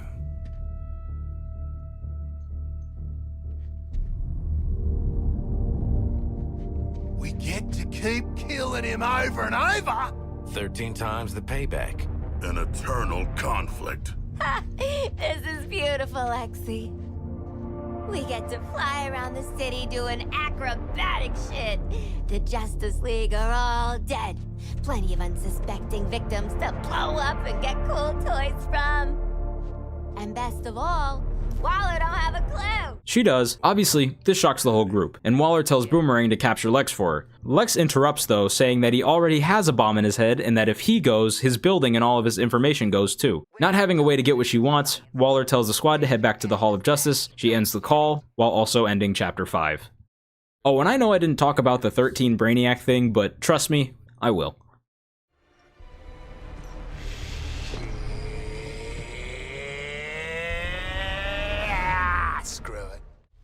Well, this looks bad. But at least Batman won't be ragging on us all the time now. Task Force X. You didn't think you'd escaped me, did you? I'll have to step in for your Caped Crusader, of course.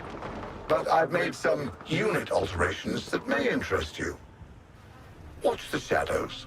What Brainiac is referring to is his newest addition to his army, the Batman-infused enemy. And these guys are pretty much the same as the normal enemies, but they come in black and they can turn invisible. Cocky Brainiac, city full of bat clones.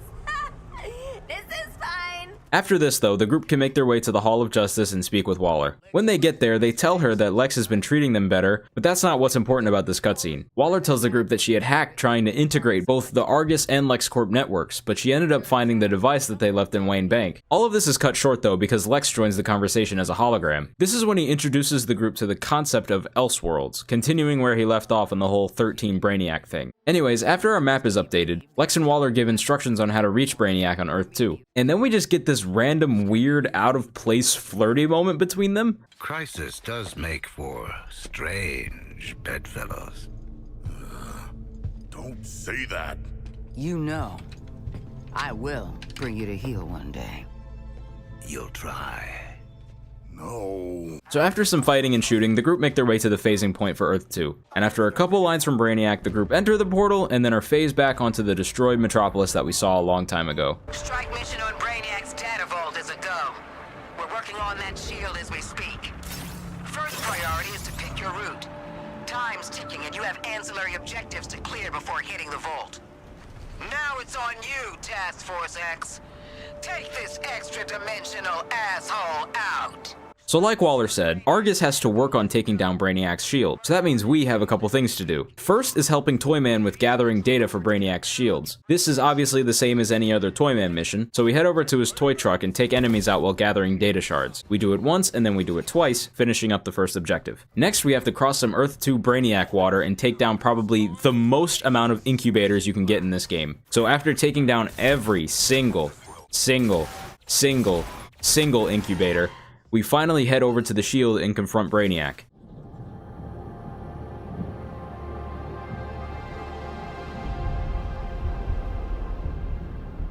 Ah, the Suicide Squad. A fitting moniker, given how the next few minutes will proceed.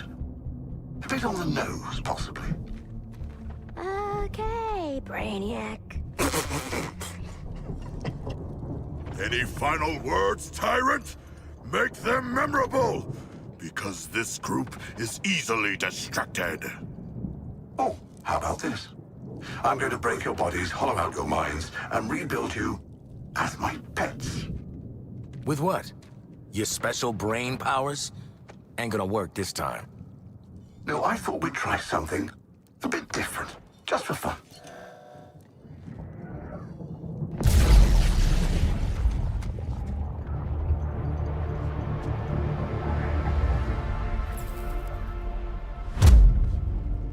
My name's Vril Dox. I'm the fastest man alive. Honestly, hearing him say, My name's Vril Dox. I'm the fastest man alive, was pretty cool. And it had me thinking that he was going to switch between the different bosses we had already faced with a mix of his own combat, but no. This is just a cloned Flash boss fight. But before I talk about this fight, I gotta talk about his name, Vril Dox. Vril Dox and Brainiac are kind of a confusing character to me, because there is Vril Dox the Coluan android, or Vril Dox the Green Alien Man, and then there is Vril Dox II, which is the son of Brainiac, so we can't really say who or what this guy is yet. Maybe that weird looking thing on his ship. Either way, it makes me think about how the other Brainiacs will act. Will Rocksteady have every single Brainiac share Vril Dox's consciousness, or will some be their own versions that look completely different? I kinda hope so. I want to fight an Arkhamverse version of Brainiac 8 and Brainiac 3 and Brainiac 13, and maybe we can even have the heroic Brainiac 5 join the team as one of the future DLC characters. But let's not get our hopes up, so until then, we have this Brainiac, Vril Dox, who owns multiple bodies. And man, I just gotta say, this moment felt like such a tease, because I'm sorry, but for the final boss fight, this really let me down.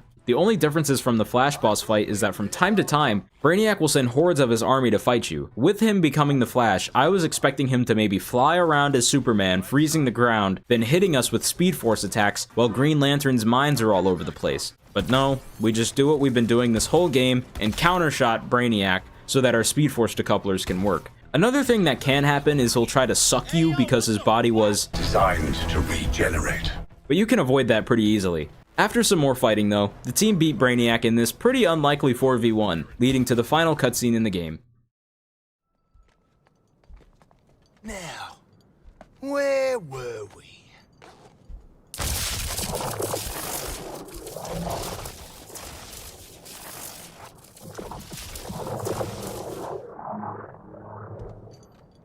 We must escape with our quarry.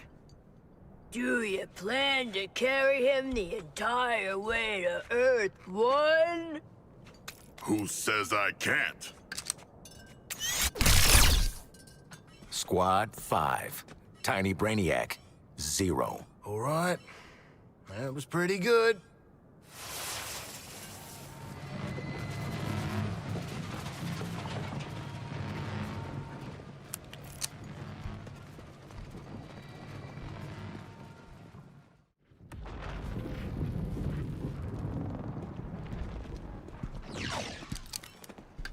Brainiac action figure. Still in box, slightly used. Let's sell him the Toy Man.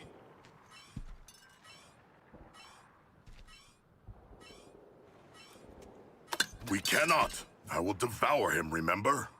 And then the pooping. Come on, you already got to do the giant space shark thing. Let someone else have a turn.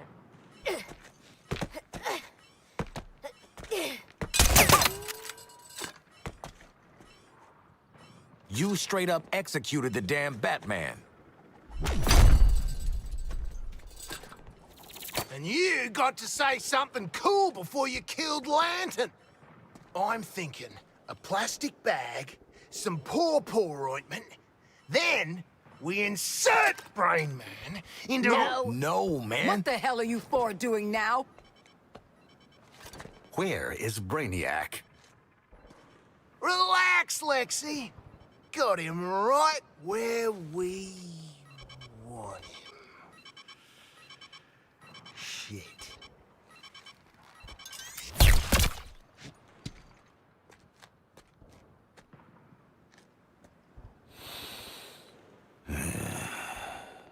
I swear to God. The data spike only works on a live target. Perhaps I can modify it in time for the next alien invasion. Or perhaps I should use it on one of them. Harkness, what are you doing? Well, how else are we gonna get through all the doors on the Skull ship? Ah!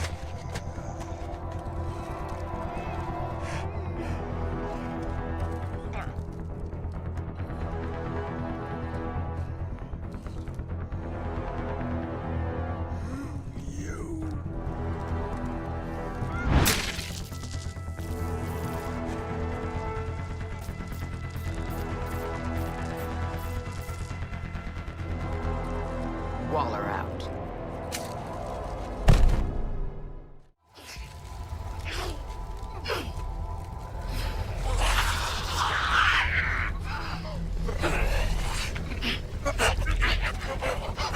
I would like one.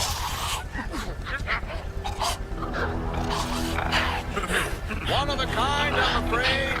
It downloads the fragmented branch of Brainiac's network through Kogam neurology. With a focus on non-recurring anomalies unique.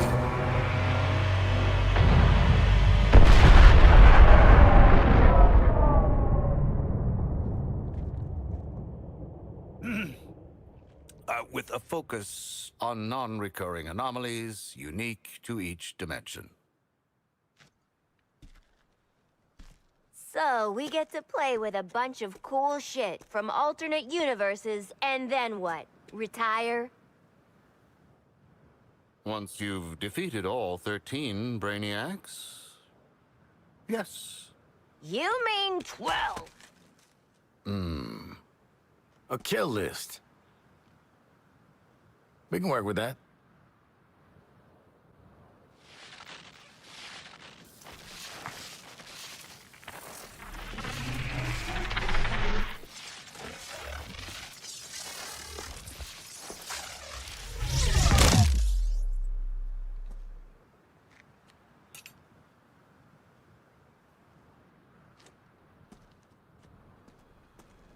Oh, you guys!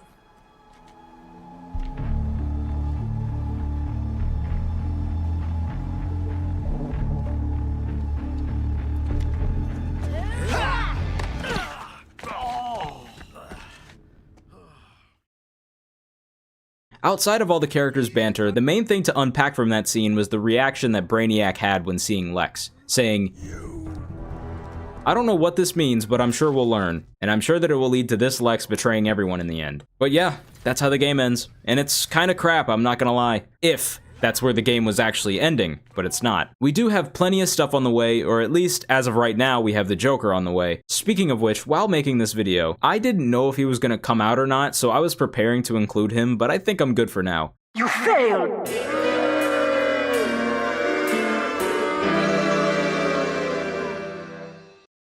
The game truly ends showing one more broadcast from Lois Lane, this time for Batman. It's a very good moment, and I think it's the perfect tribute to Kevin Conroy, because to many, including myself, he was Batman, and it was a very sad day the day he passed. It just didn't feel real. It still doesn't feel real. A lot of people lost someone they grew up watching, supporting, and connecting with. So if you like this game or not, it's still nice to experience one of Kevin Conroy's final appearances in media, and personally, I think he did a really good job, and him and Arlene Sorkin will forever be memorialized in the Hall of Justice. Okay, so I may have lied a little bit. The last chapter wasn't actually the last chapter, because after the game officially ends, we are introduced to the endgame content called Finite Crisis. This is pretty much the moment where you gain free reign to do whatever you want. I haven't really talked about the equipment you can get in the game, but the infamy sets this time around are based around the villain Bane. Stop! The endgame is alright, I guess. It does give you some stuff to do, but it really isn't all that different from anything else you've been doing, except now, most of it is on Earth 2. You can help Daphne and Ivy with collecting information about Earth 2's soil, or you could help Lex and Waller by taking down some incubators and signal jammers, and you can even replay the entire Kill Brainiac section except under harder difficulties, gathering the same data and destroying the same incubators, eventually leading you to the same boss fight where you take down Brainiac. Except this time they give you a cool banner for beating him. Outside of combat though, back at the Hall of Justice, you can now supercharge afflictions and have Toyman upgrade your augment capabilities through something called a leading. And by the time you're finished with all this stuff in this chapter, you're given the perfect time to read the Codex. In here you can read and look at all sorts of stuff, like Lex's opinion on the Justice League, as well as what the Squad has to say about them. You can even see Lex go full Milady mode on Wonder Woman in her bio. There's also the audio logs, which I've been playing throughout this video, because outside of the Deadshot logs, you can actually hear some interviews that Waller and Flag had between the characters. But if you wanted some stuff that isn't related to Task Force X, there's also some tapes that feature the Riddler, Ivy, and the Justice League.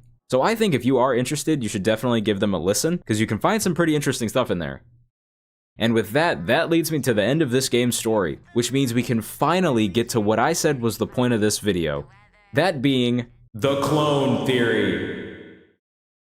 I said it earlier, and I'm gonna say it now. I think all of the Justice League members we see in this game, except Wonder Woman of course, are clones. Throughout the entire game, there are subtle hints and inconsistencies in the behavior and abilities of each member, showing that there is more to them than just having their brain scooped out by Brainiac. Instead, I think that they are all engineered replicas or androids created by Brainiac as part of his plan, because me personally, if I was Brainiac, why would I willingly send out the original copies of these heroes knowing that they could get hurt or possibly die? An army of supermen. So let's get into the evidence and the Riddler question marks that I use to support this theory and how I think it could change this game's narrative going forward. The Flash. The moment where Boomerang cuts his finger off isn't some forgotten joke in the game. This is used as a plot point, helping the Squad get into the Hall's inner sanctum. Boomerang even almost cuts off a bunch of other people's fingers throughout the game for similar reasons, so it's a moment that we're meant to remember. And the Flash's thumb is gone all the way up until he sacrifices himself for Harley, until we see him again, but under Brainiac's control, showing that he has all 10 fingers back. Now I know what you may be thinking. The Flash does have the ability to heal himself quickly, and while that is true, he can fix a burn or broken bones or a bullet wound, but not the loss of a limb. And yes, Brainiac said that his bodies can regenerate, so maybe he gave that ability to the League, and that totally could be a possibility, but there's more to discuss than just regeneration. Like how in Brainiac's boss fight, he's able to turn into the Flash, even using his Speed Force abilities. And he even says, "You see, my terminals also enhance me. Through them, I can reshape this body for battle. Command the Speed Force. Eliminate you." So what is really stopping him from engineering versions of Terminauts that can take control of a civilian, reshaping their bodies and minds into the Justice League? Plus, you can't forget, once you defeat the Flash, he disappears to somewhere, and is slightly brought back through the Flash-infused enemies. These guys could easily be seen as quickly manufactured clones, seeing as they use his Speed Force abilities and have parts of his likeness. So maybe instead of putting so much energy into one perfect Flash, he uses the real Barry as a battery for his Flash-infused army. Now there is one moment we need to talk about, that being the moment Wonder Woman puts the Flash under the lasso of truth. And this should be what puts an end to my theory since we see him become Barry. But what if it isn't Barry, and instead the DNA-enhanced clone acting exactly how a freed Barry would act? Now let me try and make that make sense. Say these Terminauts or enhanced members of Brainiac's army are engineered to be exact replicas of the League down to each strand of DNA, they would act the exact same. I mean, we even see that they keep pieces of their personalities throughout the game. So how do we know if these people even know if they are the original or not? Is he one of them, or is he one of them? So I'm assuming that a Flash body that acts and sees themselves as the Flash, experiencing a moment of pause from Brainiac's influence, would tell you to take down the League, simply because they have Barry's heroic tendencies and memories in their core.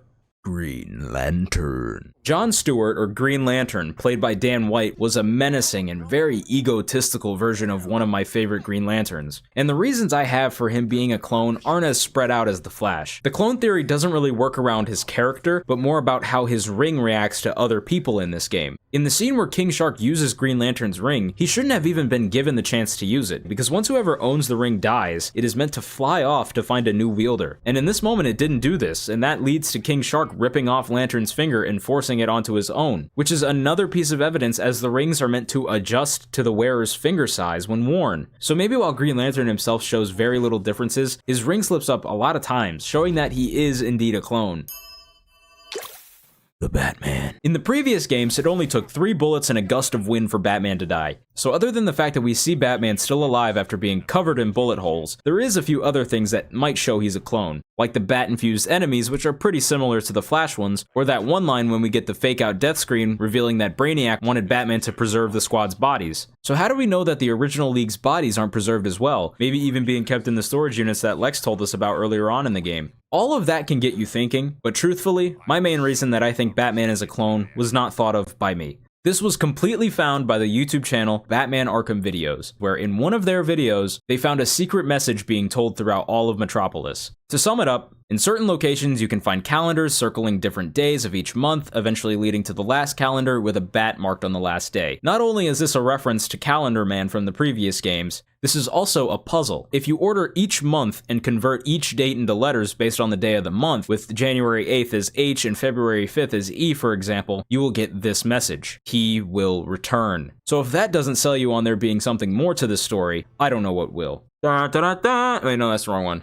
Superman was very late to the game, being kept a secret until his reveal where he saves everyone from Waller trying to nuke the city. And I think this may be because it takes longer to have these clones made. We even hear Green Lantern and Batman talk about this Project K. So in the case of Project K, I'd say it takes more time to modify him. And we see when Wonder Woman tries to kill him that kryptonite no longer works. And this even shocked Waller, leading to Lex coming up with the conclusion that the League had been modified by Brainiac. So he literally had to use the mutagenic properties of Brainiac's corruption to synthesize a more potent way to create the effect of kryptonite radiation to this new Superman's DNA, leading me to think that Superman, or Project K, is definitely a clone.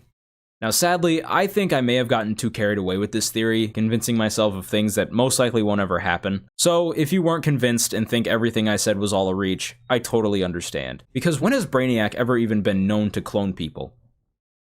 Oh wait.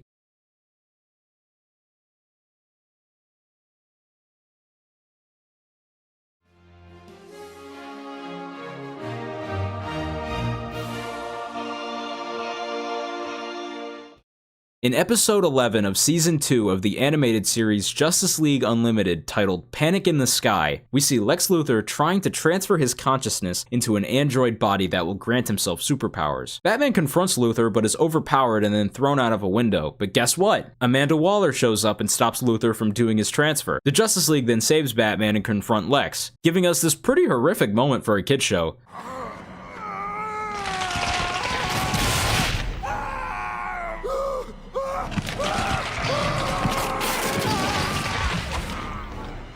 I'd hoped to remain hidden until I could install myself into the android.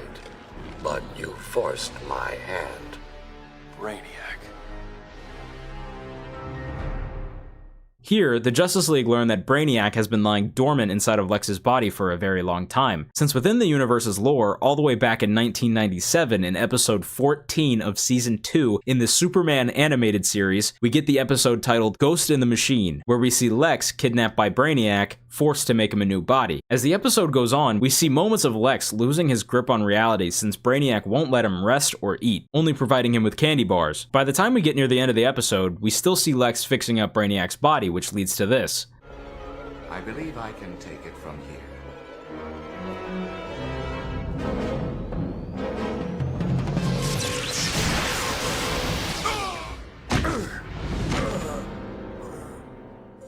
This was all part of Brainiac's plan, because that brings us to July 16th, 2005. The day that episode 12 of season 2 of Justice League Unlimited was released, titled Divided We Fall. This is the episode where that minor moment in a different show pays off. Brainiac never intended on killing Lex with that blast, because he knew that Superman would destroy his body, so as a backup plan he implanted a microscopic copy of his code into Lex's DNA. 8 years later, Brainiac now has full control of Lex Luthor's body. This leads to Brainiac fighting the League, grabbing each member with his tentacles, and then he tells them this. Any unique information that dwells within you will be digitized. Your physical forms will be deleted. Such is the ultimate fate of this world. But for you, the end comes now. I am so willing to wait my turn. The League free themselves, of course, and fight Brainiac some more, which causes him to retreat. This is where Lex and Brainiac decide to work together as one, with the same ideas in mind. This results in them merging into a new being. And now that the two of them are fused together, I want to bring up an actor that I mentioned earlier in this video. That actor being Corey Burton, who, if you may recall, is the voice for Lex in Kill the Justice League. But guess what? He also voices Brainiac in this episode. It's very funny that he got to play both characters, and in different universes they have a relationship of some sort with the opposite person. And I'm not trying to say that means anything specifically, I just wanted to point that out. Later on in the episode, the Justice League find the Lex Luthor Brainiac hybrid, and that is when we see this.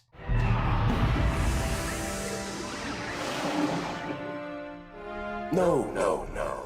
We can do better than that.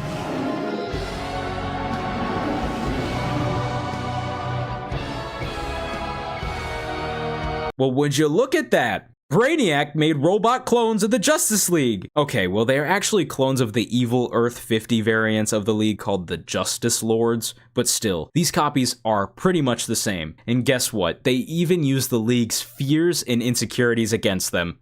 Slacker, child, clown, we have no place here among the world's greatest heroes, says you. And doesn't that remind you of anyone? The one difference I can point out, though, is that they die very differently compared to the ones we kill in Kill the Justice League. So with hopes and copes of saving the Justice League, I think that this game is Rocksteady's attempt at their own Infinity War and Endgame, with most of the heroes temporarily dying, leading to the rest of the characters taking down the main villain. And this is when we're meant to be left with some anger and pain for the losses in the story, but are eventually given away to rescue those who died. This would bring a final showdown where the heroes have been saved and the villain is beaten once and for all. But that's just a theory. A clone theory. Overall, I think the reaction to this game has been totally overblown. I don't think Suicide Squad Kill the Justice League ruined this game's universe, and I don't think it's the worst game in the world. I think that this could either become a game that is loved over the years, or a game that will be a tragic story of a gaming company that tried to step out of their comfort zone and do things differently, yet received nothing but negativity. And we've seen this before. Arkham Origins and Arkham Knight were both hated upon release, but now you can't go anywhere without people praising them. This time it may be different because no one really asked for this game. No one was begging for the concept of killing the Justice League, including the Arkham universe's Batman, while also saving the world from Brainiac, but it's now the game we got. There was that Batman Arkham game that was supposed to be a sequel to Arkham Knight made by Warner Bros. Montreal, the same company that made Origins, but that was canceled and then turned into Gotham Knights, which is in its own continuity. So hopefully people will come to like this game and will support Rocksteady going forward, because my goal was to maybe try and get people to think differently while also opening a door for discussion about this game. Because don't get me wrong, I know I just made this long video talking about the game like I really love it, but truthfully, I don't see this game having much longevity. Because how much longer can people shoot the same copy and paste purple alien guys while doing the same missions over and over? And yes, the roster will be continuously updated, but are we even sure that this game will do well enough to get past the first 4 DLC characters? A lot of live service games like this sadly tend to fail, especially ones of lesser quality, like Avengers. Fall through the map, glide on the walls, invisible walls, break the game. 4 people, it doesn't work. Spider-Man swings slow, he's got ugly skins, broken game. Games like these tend to release as buggy messes that get updated over time, gaining more polish. And a $70 to $100 game releasing with loads of issues and then a future battle pass system and an item shop is completely unacceptable. It's just big old corporate greed. But I truly think this game has a lot of potential, and it feels like I'm in the minority of people who had a genuinely good time while playing, so hopefully over time others will come to like it too. Anyways, this leads me to my final point in these closing remarks. one that I'm only going to handle briefly, that being Sweet Baby Inc. This company has been a very large topic of discussion in some parts of the gaming community for forcing diversity and wokeness in games. And this is where I'm going to say something that I think a lot of people wouldn't admit. I personally don't feel as if I'm educated enough to be a part of this overall conversation right now. I don't fully understand what happens behind the scenes with game development and what consulting companies have to do in terms of script writing, but from what is publicly available right now specifically for this game, we see that the story was written by Sefton Hill and Ian Ball, the same writers who worked on Arkham City and Arkham Knight. And even one of the people who worked on the game came out on Twitter and said that the story was pretty much complete a year before Sweet Baby Inc. had come to consult about dialogue. And from my understanding, since Sweet Baby Inc. has their projects listed on their website, they even explain what help they provide to each game, and for Suicide Squad, they say that they helped with cutscenes and banter between characters. So I'm not really sure where all the hate came from when it came to this company, because they even were a part of other recent successes like God of War Ragnarok and Alan Wake 2. So if anyone with more knowledge on the situation would love to inform me, you can join my Discord in the description below or leave an unbiased summary of the situation in the comments.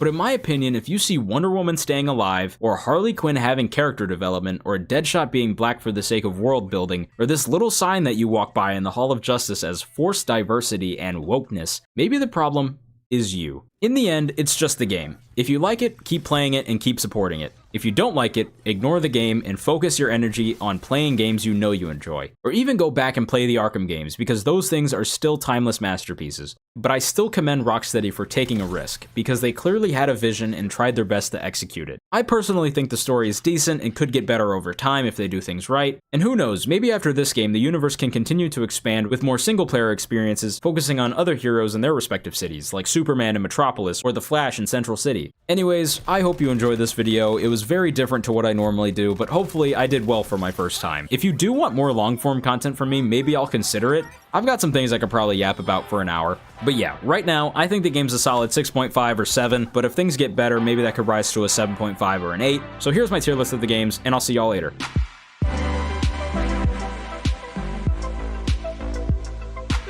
So hey, it's me again. I finished the video and I noticed that I left out the part where I'm supposed to talk about Wonder Woman's actress, and I felt bad about that because I mentioned literally everyone but her. So yeah, this is her. I don't want to mispronounce her name, but she did a great job. I think she was a good Wonder Woman. I think it would be cool to bring her back. I don't know how they're gonna do it, if they even could, but maybe like an Earth 5 variant or something. I don't know. But yeah, I think she did a good job. Now the video can end. Bye.